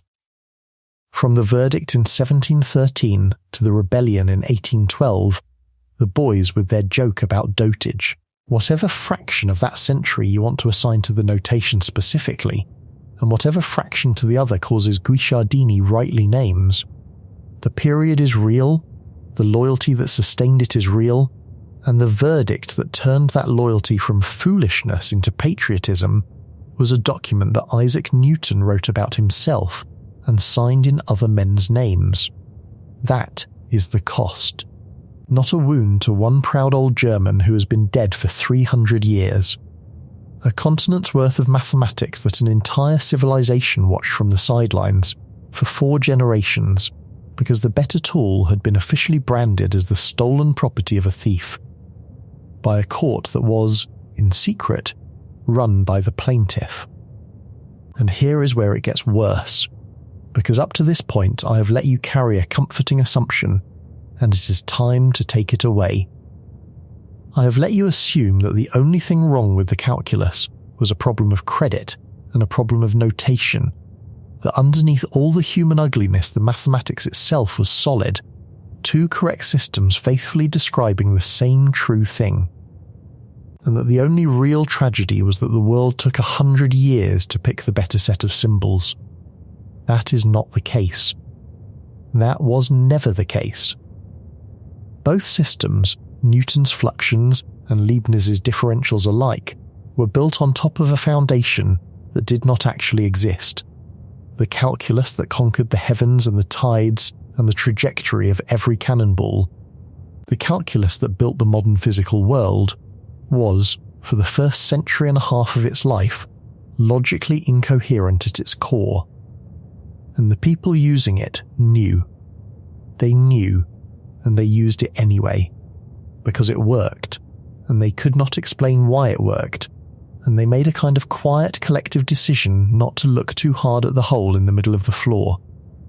The war over who had invented the calculus was being waged with such ferocity, with rigged committees and anonymous reviews and forged verdicts, that almost no one had the appetite to ask the far more dangerous question underneath it, which was whether either of these men had actually invented something that made logical sense at all. And I want you to feel the size of what was resting on that hole, because it is easy to hear the phrase logically incoherent and file the calculus away as some abstract game played by men in wigs. It was not a game. By the time Berkeley was writing, the calculus had already become the load-bearing structure underneath the entire physical understanding of the universe. Newton's own masterwork, the Principia, the book that gave us the laws of motion and universal gravitation, the book that is arguably the most important single work in the history of science, runs on it underneath. And the most spectacular demonstration of that power came from a man we have already met at the rigged committee, Edmund Halley. Using Newton's physics, the physics built on the calculus, Halley studied the comet that now bears his name, worked out that several historical comet sightings were really the same object returning on a long orbit, and did something that no one in the history of the human species had ever successfully done. He predicted the future motion of a heavenly body. He calculated that the comet would return around the year 1758. Halley knew he would not live to see it. Newton knew he would not live to see it. Both men were long dead when, on Christmas night in 1758, the comet came back, exactly as the mathematics had said it would, on schedule, out of the dark, decades after the men who predicted it were in their graves. That was the moment the calculus stopped being a clever method and became something closer to prophecy, the moment it proved it could reach into the future and tell the heavens where to be. And every piece of it, the prediction, the orbit, the proof, was built on those infinitely small quantities that nobody could define, the ghosts that were zero and not zero at once. The most precise prediction humanity had ever made was standing on a foundation that its own users could not logically justify. Reach all the way forward from that comet, through the engines and the bridges and the electrical grids and the spacecraft and the processor inside the device you are listening on, all of it designed with calculus, and you are looking at a civilization built, from the foundation up, on a piece of mathematics that worked perfectly for 150 years, while no one could say why. That is the thing they did not have the appetite to examine, because they were too busy fighting over whose name went on it. The whole was the infinitely small, and I am going to show it to you directly, with an actual calculation, because you deserve to see the ghost with your own eyes rather than take my word that it is there. This is the kind of thing both men did every day, and it is the kind of thing you yourself were probably taught, in a cleaned-up form in school. Suppose you have a simple curve, the one where y equals x times x, x squared, and you want to know its slope, its steepness, its rate of change at any given point. Here is how Newton and Leibniz both, in their own notations, would get the answer. You start at some point x. Now you nudge x forward by a tiny amount. Newton would let it flow for an infinitely small instant. Leibniz would add a differential, a dex. Let us just call the tiny nudge O a little extra bit, so x becomes x plus O, and y, which is x squared, becomes x plus O, all squared. Multiply that out and you get x squared plus 2 times x times O plus O squared. Now the change in y is the new y minus the old y, which is 2 times x times O plus O squared. And the slope is the change in y divided by the change in x, which is the change in y divided by O. So you take 2x times O plus O squared, and you divide the whole thing by O. Dividing by O, both terms lose one factor of O, and you are left with 2x plus O. The slope is 2x plus O. And now watch closely, because here is the exact instant the ghost appears. You now say, well, O was infinitely small to begin with, so small as to be negligible, so we simply drop it. We throw the O away. And we are left with the clean, correct, beautiful answer. The slope of x squared is 2x. And it is correct. It is genuinely the right answer. Every calculus student gets it. But go back and look at what you just did with that O. In the middle of the calculation, you divided by O. You cannot divide by 0. Division by 0 is meaningless, it is forbidden, it breaks arithmetic. So at the moment you divided, O had to be a real, non-zero quantity, an actual number, however tiny.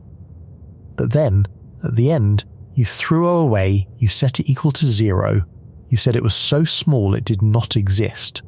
Because if it were anything other than 0, your answer would be wrong, it would be 2x plus some leftover bit. So in the same short calculation, O is non-zero when you need to divide by it, and 0 when you need it to vanish. It is whichever one is convenient at each step, and that is not mathematics. That is a magic trick. A quantity cannot be both 0 and not 0. If it is 0, you were not allowed to divide by it 3 lines ago. If it is not 0, you are not allowed to throw it away now. The entire method, the method that built the modern world, depends on a thing being 2 flatly contradictory things at 2 different moments in the same argument, and for 150 years, nobody could say with logical honesty what that thing actually was. The man who said this out loud, who said it with such precision and such killing wit that his attack has genuinely never been improved upon in 3 centuries, was not a mathematician at all. He was a bishop.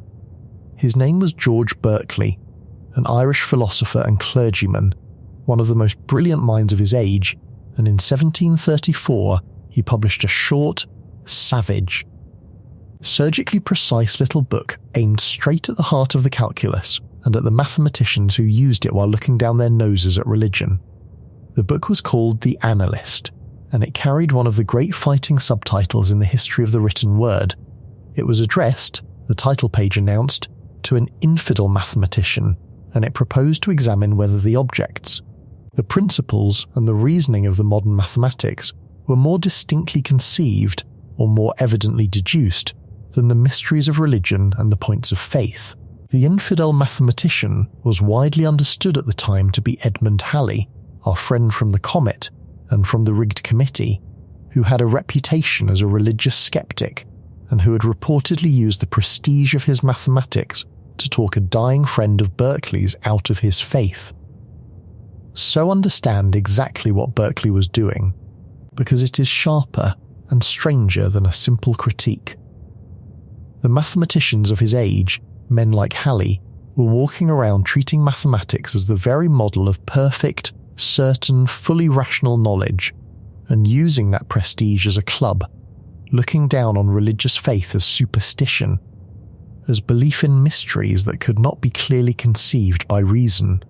And Berkeley turned around and said, in effect, all right, let us look at this perfect, certain, rational knowledge of yours.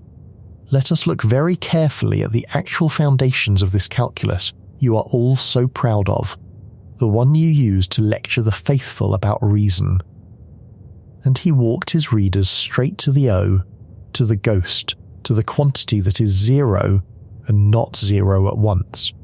And he showed that at the very bottom of the most powerful tool in science lay a thing that nobody could define, that nobody could clearly conceive, that everyone simply had to accept on faith because it happened to deliver correct answers. Your mathematics, Berkeley said, rests on mysteries every bit as obscure as the ones you mock in religion. You believe in your infinitely small quantities for exactly the same reason the faithful believe in their doctrines, because the system as a whole seems to work, and not because you can clearly conceive the thing at its foundation. You have no standing to call anyone an infidel. You are a congregation too. And then he wrote the sentence that has outlived everything else in the book, the one line that every working mathematician still knows 300 years later, even if they know nothing else about the controversy.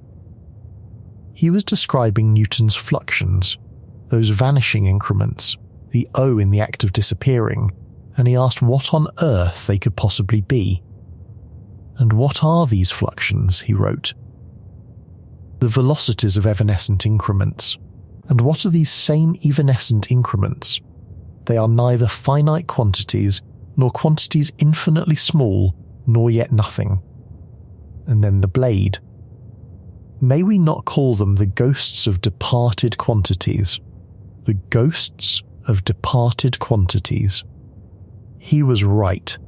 That is the thing I cannot get you past, the thing I could not get myself past. A bishop, attacking mathematics in order to defend religion, using what looks at first like a clever piece of rhetorical theatre, was in cold fact completely, technically correct about the logical foundations of the most successful intellectual instrument human beings had ever built, and the mathematicians could not answer him. Not really. They grumbled. Colin Maclaurin, one of the ablest of the British Newtonians, wrote an enormous sweating treatise trying to put the calculus back on solid geometric ground in a way that would satisfy Berkeley. And it was brilliant, and it was exhausting, and it did not really work, and almost no one could use it. Most of the responses amounted to pointing out, indignantly, that the calculus gave correct answers. Which was true, and which completely missed the point, because Berkeley had never once claimed the answers were wrong. He had claimed the reasoning was incoherent, and a method that arrives at correct answers through incoherent reasoning is a method that does not understand itself, a machine whose operators cannot say why it runs. They had built an engine that worked miraculously, and they had no idea what was happening inside it, and a clergyman had walked in off the street and informed them, correctly, that their crown jewel was haunted. How long did the ghosts haunt the foundations? The calculus was essentially complete as a working method in the hands of Newton and Leibniz by the 1680s. The rigorous foundation, the one that finally explained what was actually going on without any appeal to quantities that were secretly both zero and not zero, did not arrive until the early to middle 1800s. It came from a few men working largely in isolation from one another. Bernard Bolzano, a priest and mathematician in Prague, got much of it right as early as 1817, and was so obscure, so cut off, working in a city at the edge of the mathematical world, that his work went almost entirely unnoticed for decades after his death. Augustin Louis Cauchy, in Paris in the 1820s, rebuilt the entire subject around a careful, rigorous idea of a limit. The idea of a quantity getting as close as you like to a value without the mysticism of ever actually reaching the infinitely small, getting arbitrarily near without the ghost.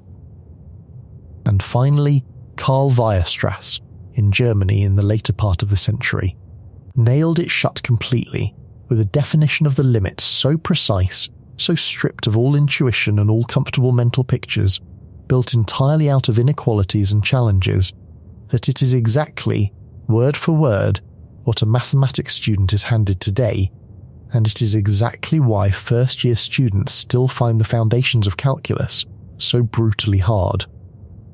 Because the definition was deliberately engineered to leave no room at all for the comfortable picture in the head that had hidden the hole for 150 years. The difficulty is the point. The rigour was bought with the loss of the intuition. 150 years. Sit in that number for a second, because it is one of the quietly most unsettling facts in the entire history of human thought, and it has nothing to do with notation or credit at all. The most powerful idea our species has ever produced was used every single day to design bridges and predict the return of comets, and calculate the orbits of planets, and aim artillery, and build the foundations of the industrial age for a century and a half by people who could not, if you pressed them, rigorously say what it meant. They knew they could not. Berkeley had told them, in print, in language they could not refute, and many of the best of them privately agreed with him, and they kept right on going, because the answers kept coming out right, and being right, it turns out, is seductive enough that a civilization can learn to live indefinitely with not knowing why. That is the part I have not been able to shake. Not that human beings built a tool they did not understand. We do that constantly. It is that they were told, clearly and correctly, by someone they could not answer, that they did not understand it, and they collectively decided that the understanding could wait. And it waited. For 150 years. But the ghosts have one final turn left in them, and it is the turn that makes this whole long story fold back on itself and bite its own tail, because it is the last and strangest vindication of the man who lost everything.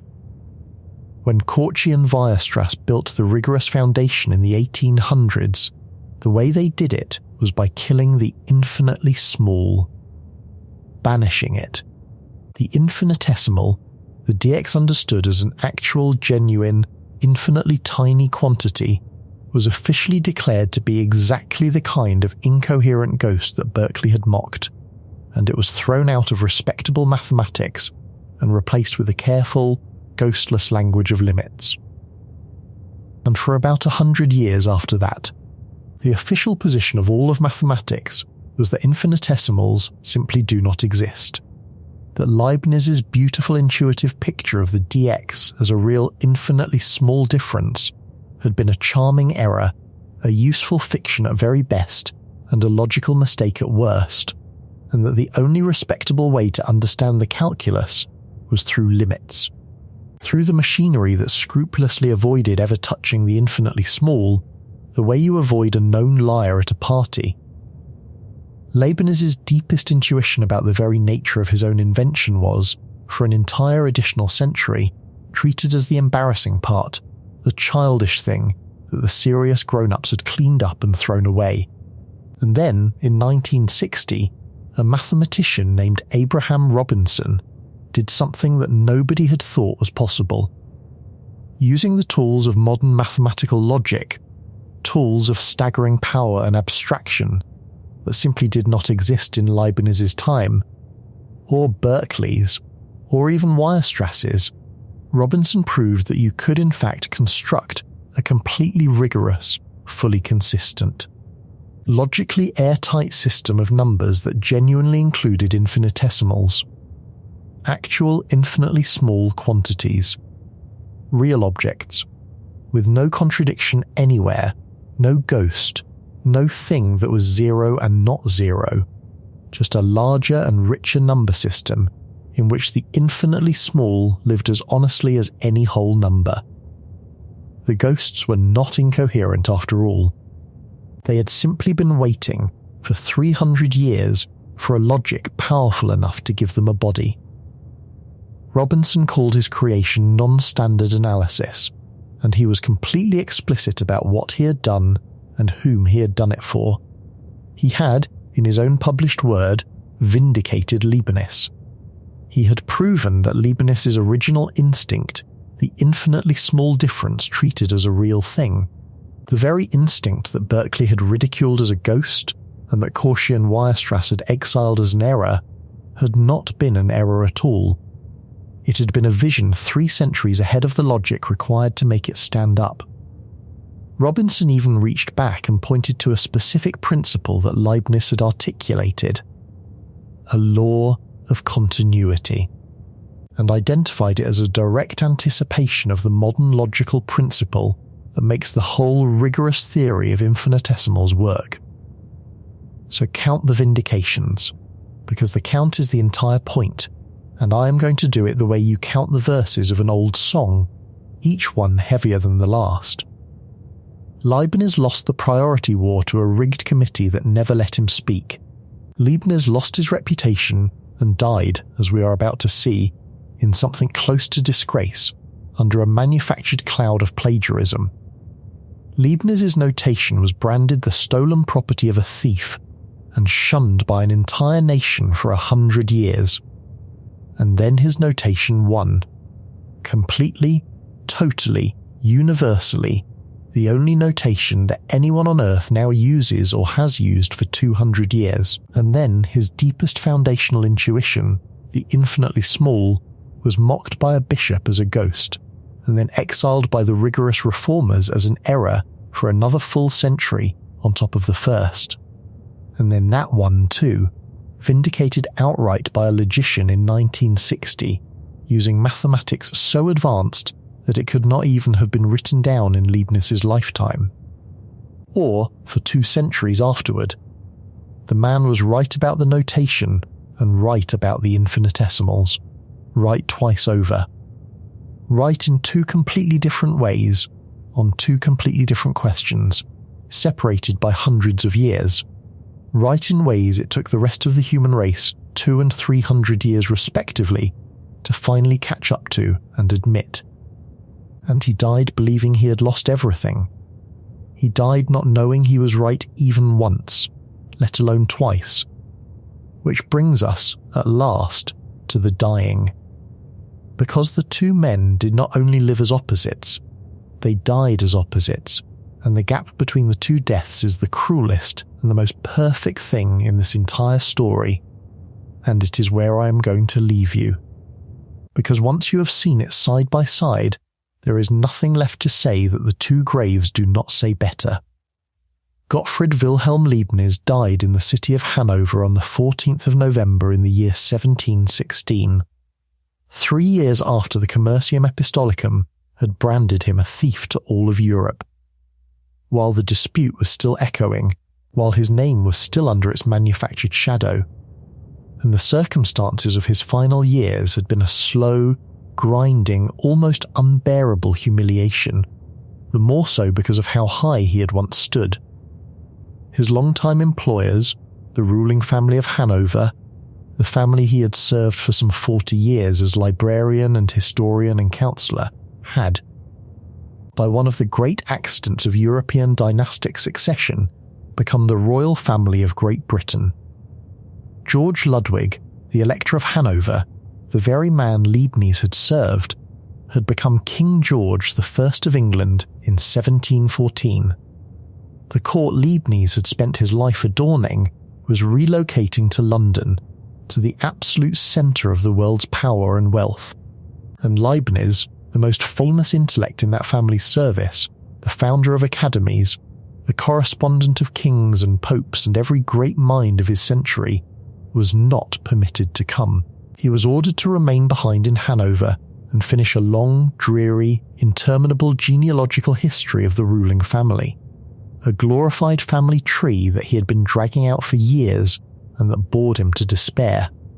And part of the reason he was kept away from London, historians believe, part of the reason the king would not bring his greatest ornament to his new and glittering court, was that bringing Leibniz to England would have been an open insult to Isaac Newton.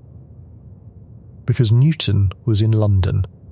Newton was the lion of English science, the president of the Royal Society, the towering national glory, and Newton had spent a decade branding Leibniz a thief, and you do not bring the man your hero has publicly destroyed to court and seat him at the table.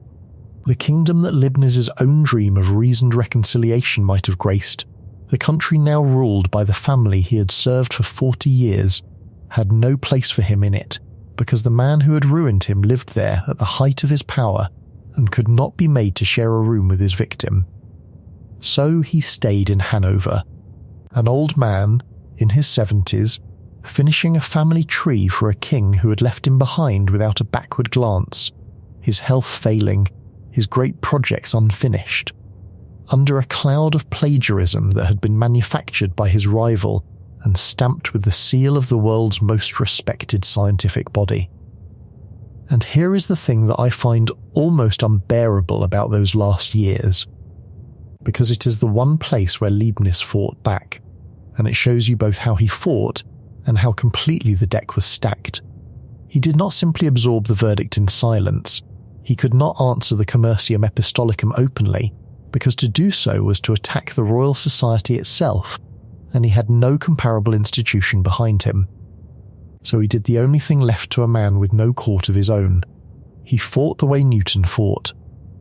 Anonymously in 1713, the same year the verdict was published, an unsigned letter began to circulate across Europe, a single printed sheet, which came to be called the Charta Volans, the Flying Sheet, putting the case for Leibniz and against Newton's conduct.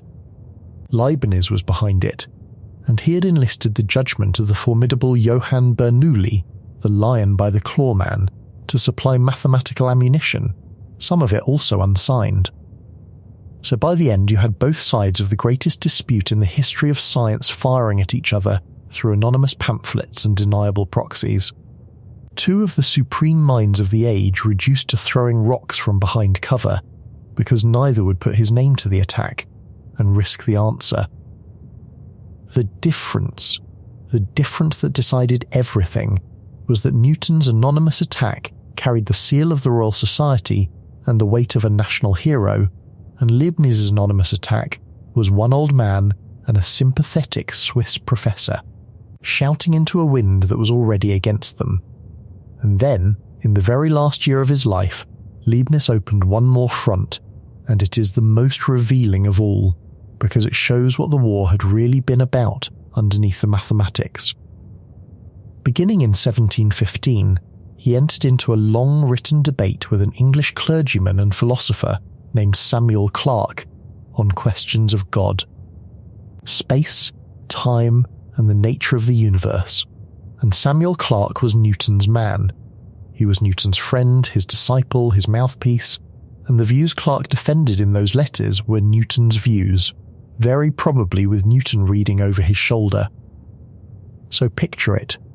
Leibniz, dying, disgraced, abandoned in Hanover, spent the final months of his life in a philosophical duel with Isaac Newton, conducted through a proxy, arguing about whether space was an absolute thing in which God had placed the world, as Newton held, or a system of relations between things, as Leibniz held, and about whether a God who had to reach in and adjust the universe was a greater or a lesser God.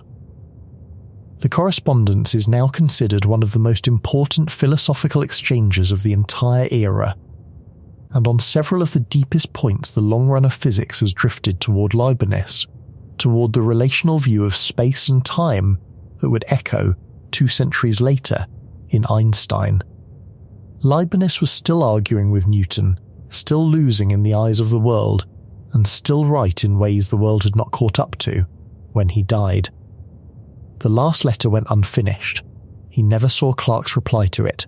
The argument simply stopped, mid-sentence, because one of the 2 men arguing was dead. He died there, in Hanover, and the accounts of his funeral, which are limited but consistent across the sources, describe something very close to abandonment. He had founded the Berlin Academy of Sciences. The Berlin Academy did not mark his death. He had been a Fellow of the Royal Society of London for more than 40 years. The Royal Society, his rival's institution, did not mark his death. He had been a foreign member of the French Academy of Sciences in Paris.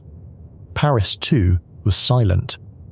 The funeral oration that the French Academy would normally give for a member of his stature was not delivered for years. And according to the testimony that survives, when his body was carried out to be buried, the only person who followed it to the grave was his own secretary. The greatest universal intellect of the age, the man who dreamed of a method to end all human disagreement forever, who reinvented mathematics as a hobby and invented the binary code your entire civilization now runs on, was put into the ground with a single mourner in a grave that would go unmarked for more than 50 years, in a city emptied of the court he had served, by a world that had decided, on the word of his enemy, that he was a thief. Now hold that image with everything you have. One man, the secretary, standing at a graveside in Hanover in the cold rain of a German November, watching the most brilliant mind of the century go into the unmarked ground alone. Hold it, and now set beside it, in your mind exactly, what happened to the other man 11 years later when his time came. Isaac Newton died in London on the 20th of March in the year 1727, in his 80s, immensely rich, knighted by the Queen, honoured beyond any scientist before him, the President of the Royal Society to his final breath, the Master of the Mint, the most revered living human being in the kingdom. And his country buried him like a king. Not figuratively. His body lay in state in Westminster Abbey, the burial place of the kings and queens of England, for the better part of a week, so that the nation could file past and pay its respects. At the funeral, the pall, the heavy cloth draped over the coffin, the bearing of which is the highest honour a mourner can be given, was carried by the Lord Chancellor of England, the head of the entire legal system, by 2 dukes and by 3 earls. 6 of the highest noblemen in the realm carried the coffin of the farmer's son from Woolsthorpe. He was the first person ever buried in Westminster Abbey for the work of the mind alone, the first laid among the monarchs not for royal blood or for victory in battle, but simply for having thought more deeply than anyone else alive. And a great marble monument was raised over him, where it still stands, where you can go and see it. The Frenchman Voltaire happened to be in England around this time, in exile, and he never got over what he saw, and he wrote about it for the rest of his life. He wrote, with something hovering between admiration and pure astonishment, that he had seen a mathematician buried like a king who had done good to his subjects, that a man who had done nothing in his life but think had been laid to rest among the sovereigns of England, his coffin carried by the lords of the land. To Voltaire, coming from a France that did not honour its philosophers that way, that locked them up or exiled them or worse, it was a revelation about what a civilization could choose to value. That England valued the life of the mind so highly it would bury a thinker among its kings. Voltaire saw the grandeur. He saw the marble and the dukes and the lying in state and the nation filing past in mourning. He was looking, although he did not frame it this way, at the prize at the end of the war, at what winning looks like. He was not looking, because almost no one in the world was looking, at the grave in Hanover, 11 years cold by then, with the one man who had stood beside it. There is a line that gets repeated about Newton in his old age, a thing he is said to have told someone, that he had taken great satisfaction in breaking Leibniz's heart. And I have to be honest with you about this line, the way I have tried to be honest with you about everything where the evidence is soft. Because the difference between honesty and propaganda is whether you tell people where the ground is solid and where it gives way under your foot. That exact quotation is not solidly documented. It comes down to us as a paraphrase, a thing Newton is reported to have said, and a careful person should not put it inside quotation marks and call it a verified fact, and I will not. But here is what is documented, beyond any dispute at all. We know he pursued the dispute for more than a decade, with the cold patience of a man who never forgot a slight. We know he packed the committee with his friends and his debtors. We know he wrote the verdict and then reviewed it under a false name. We know he kept Leibniz from the English court so as not to give offence to himself. And we know that after Leibniz was dead, after his enemy could no longer answer a single word, the campaign did not soften. That Newton went on for years defending and reissuing and re-justifying the case against a man who was in the ground with one mourner.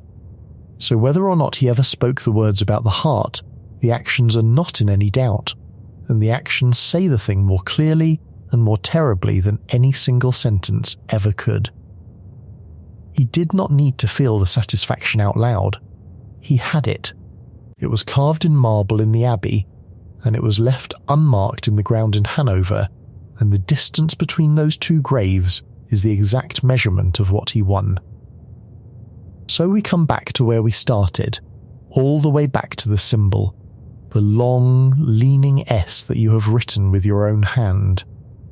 The dx, the die over dx, the whole quiet grammar of the calculus that lives in every notebook in every school in the world. I told you at the very beginning that it was a relic of a crime, and now you know which crime, and you know who committed it, and you know who paid. It is the loser's symbol. It belongs to the man whom the most powerful scientist in the world set out, deliberately, to erase from the record, using the most respected institution in the world as the instrument, and very nearly succeeded completely for 100 years inside his own country, succeeded so well that his victim went into the ground with a single mourner and an unmarked grave. And the only reason on earth that you write today in Leibniz's hand, and not in Newton's, is that. Over a span of time longer than any human life, and longer than any national grudge could be sustained, the better idea turned out to be too useful to keep suppressed. It survived the verdict that was supposed to bury it. It survived the disgrace of the man who made it. It crawled up out of the grave the Royal Society dug for it, and it conquered the entire world that its inventor never lived to see. the world that still does not know his face. And that should reassure you. I know that is what it sounds like. At the end, it sounds like the story where the truth wins anyway, where the better idea cannot be held down forever, where a rigged verdict can distort the record for a while, but cannot, in the final accounting, kill the thing it was built to kill, where justice is slow but certain. And I genuinely want to leave you there. With that, with the symbol triumphant and the truth victorious, and the long arc of history bending the right way in the end. It would be a good place to stop, but I do not think it is true, and here is the part I have not been able to make okay, the part that has kept me up since I went down into this, the thing that is actually underneath the whole story. The notation survived, yes, but the notation survived for a very specific reason that does not generalize, and the reason is this. Notation is the one part of mathematics that gets physically used, constantly, by everyone, every single day, by every student and every engineer and every physicist, so that its superiority could eventually be felt directly, in millions of working hands, and could not stay hidden no matter what any verdict said. The notation was saved by the sheer relentless friction of daily use. It was too useful to suppress. But the verdict itself, the actual official finding of the Royal Society, the ruling that Newton was the inventor and Leibniz a copyist and a thief, that was never overturned. There was no retrial, no body of equal authority ever formally convened to declare that the Commercium Epistolicum was a fraud written by the plaintiff. De Morgan exposed it more than a century later. Historians documented it, beyond any doubt. But the institution that issued the false verdict never formally withdrew it, never reversed it, never apologized, because by the time the truth was completely established, the verdict had simply stopped mattering enough for anyone to bother going through the motions of reversing it. The lie was not corrected, it was outlived, and those are not the same thing. A lie that is outlived is a lie that won, for the entire duration of every life it touched. And if that is how it actually works, if the most objective form of knowledge that human beings have ever created, the one thing that was supposed to be true regardless of who held the power, the one domain in all of human life where 2 + 2 does not care about your reputation or your nationality or who happens to be sitting in the president's chair, if even that could be quietly bent for 100 years by one determined man with control of the right institution, and if the bending was never undone, but merely forgotten once it stopped being convenient to remember, then I want you to sit with the question that I cannot stop sitting with. What is being bent right now?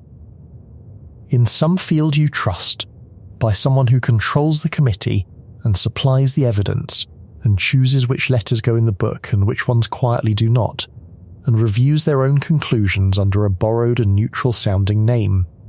You would not know. That is the entire point.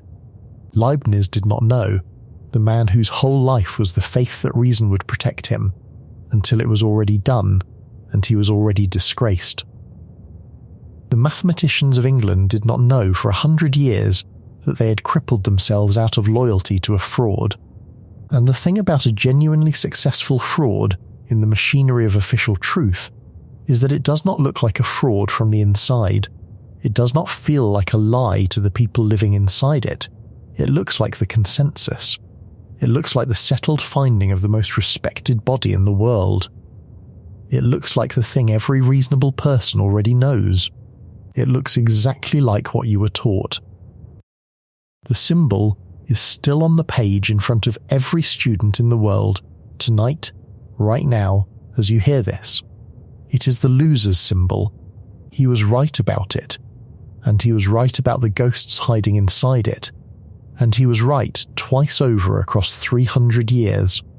And he died with one mourner in the rain, while the man who buried him was carried to his own grave by the Lord Chancellor and 2 dukes and 3 earls, and laid among the kings of England under marble. The better idea did win, in the end, if you wait long enough, if it happens to be the kind of idea that gets used by enough hands that no verdict can hold it down.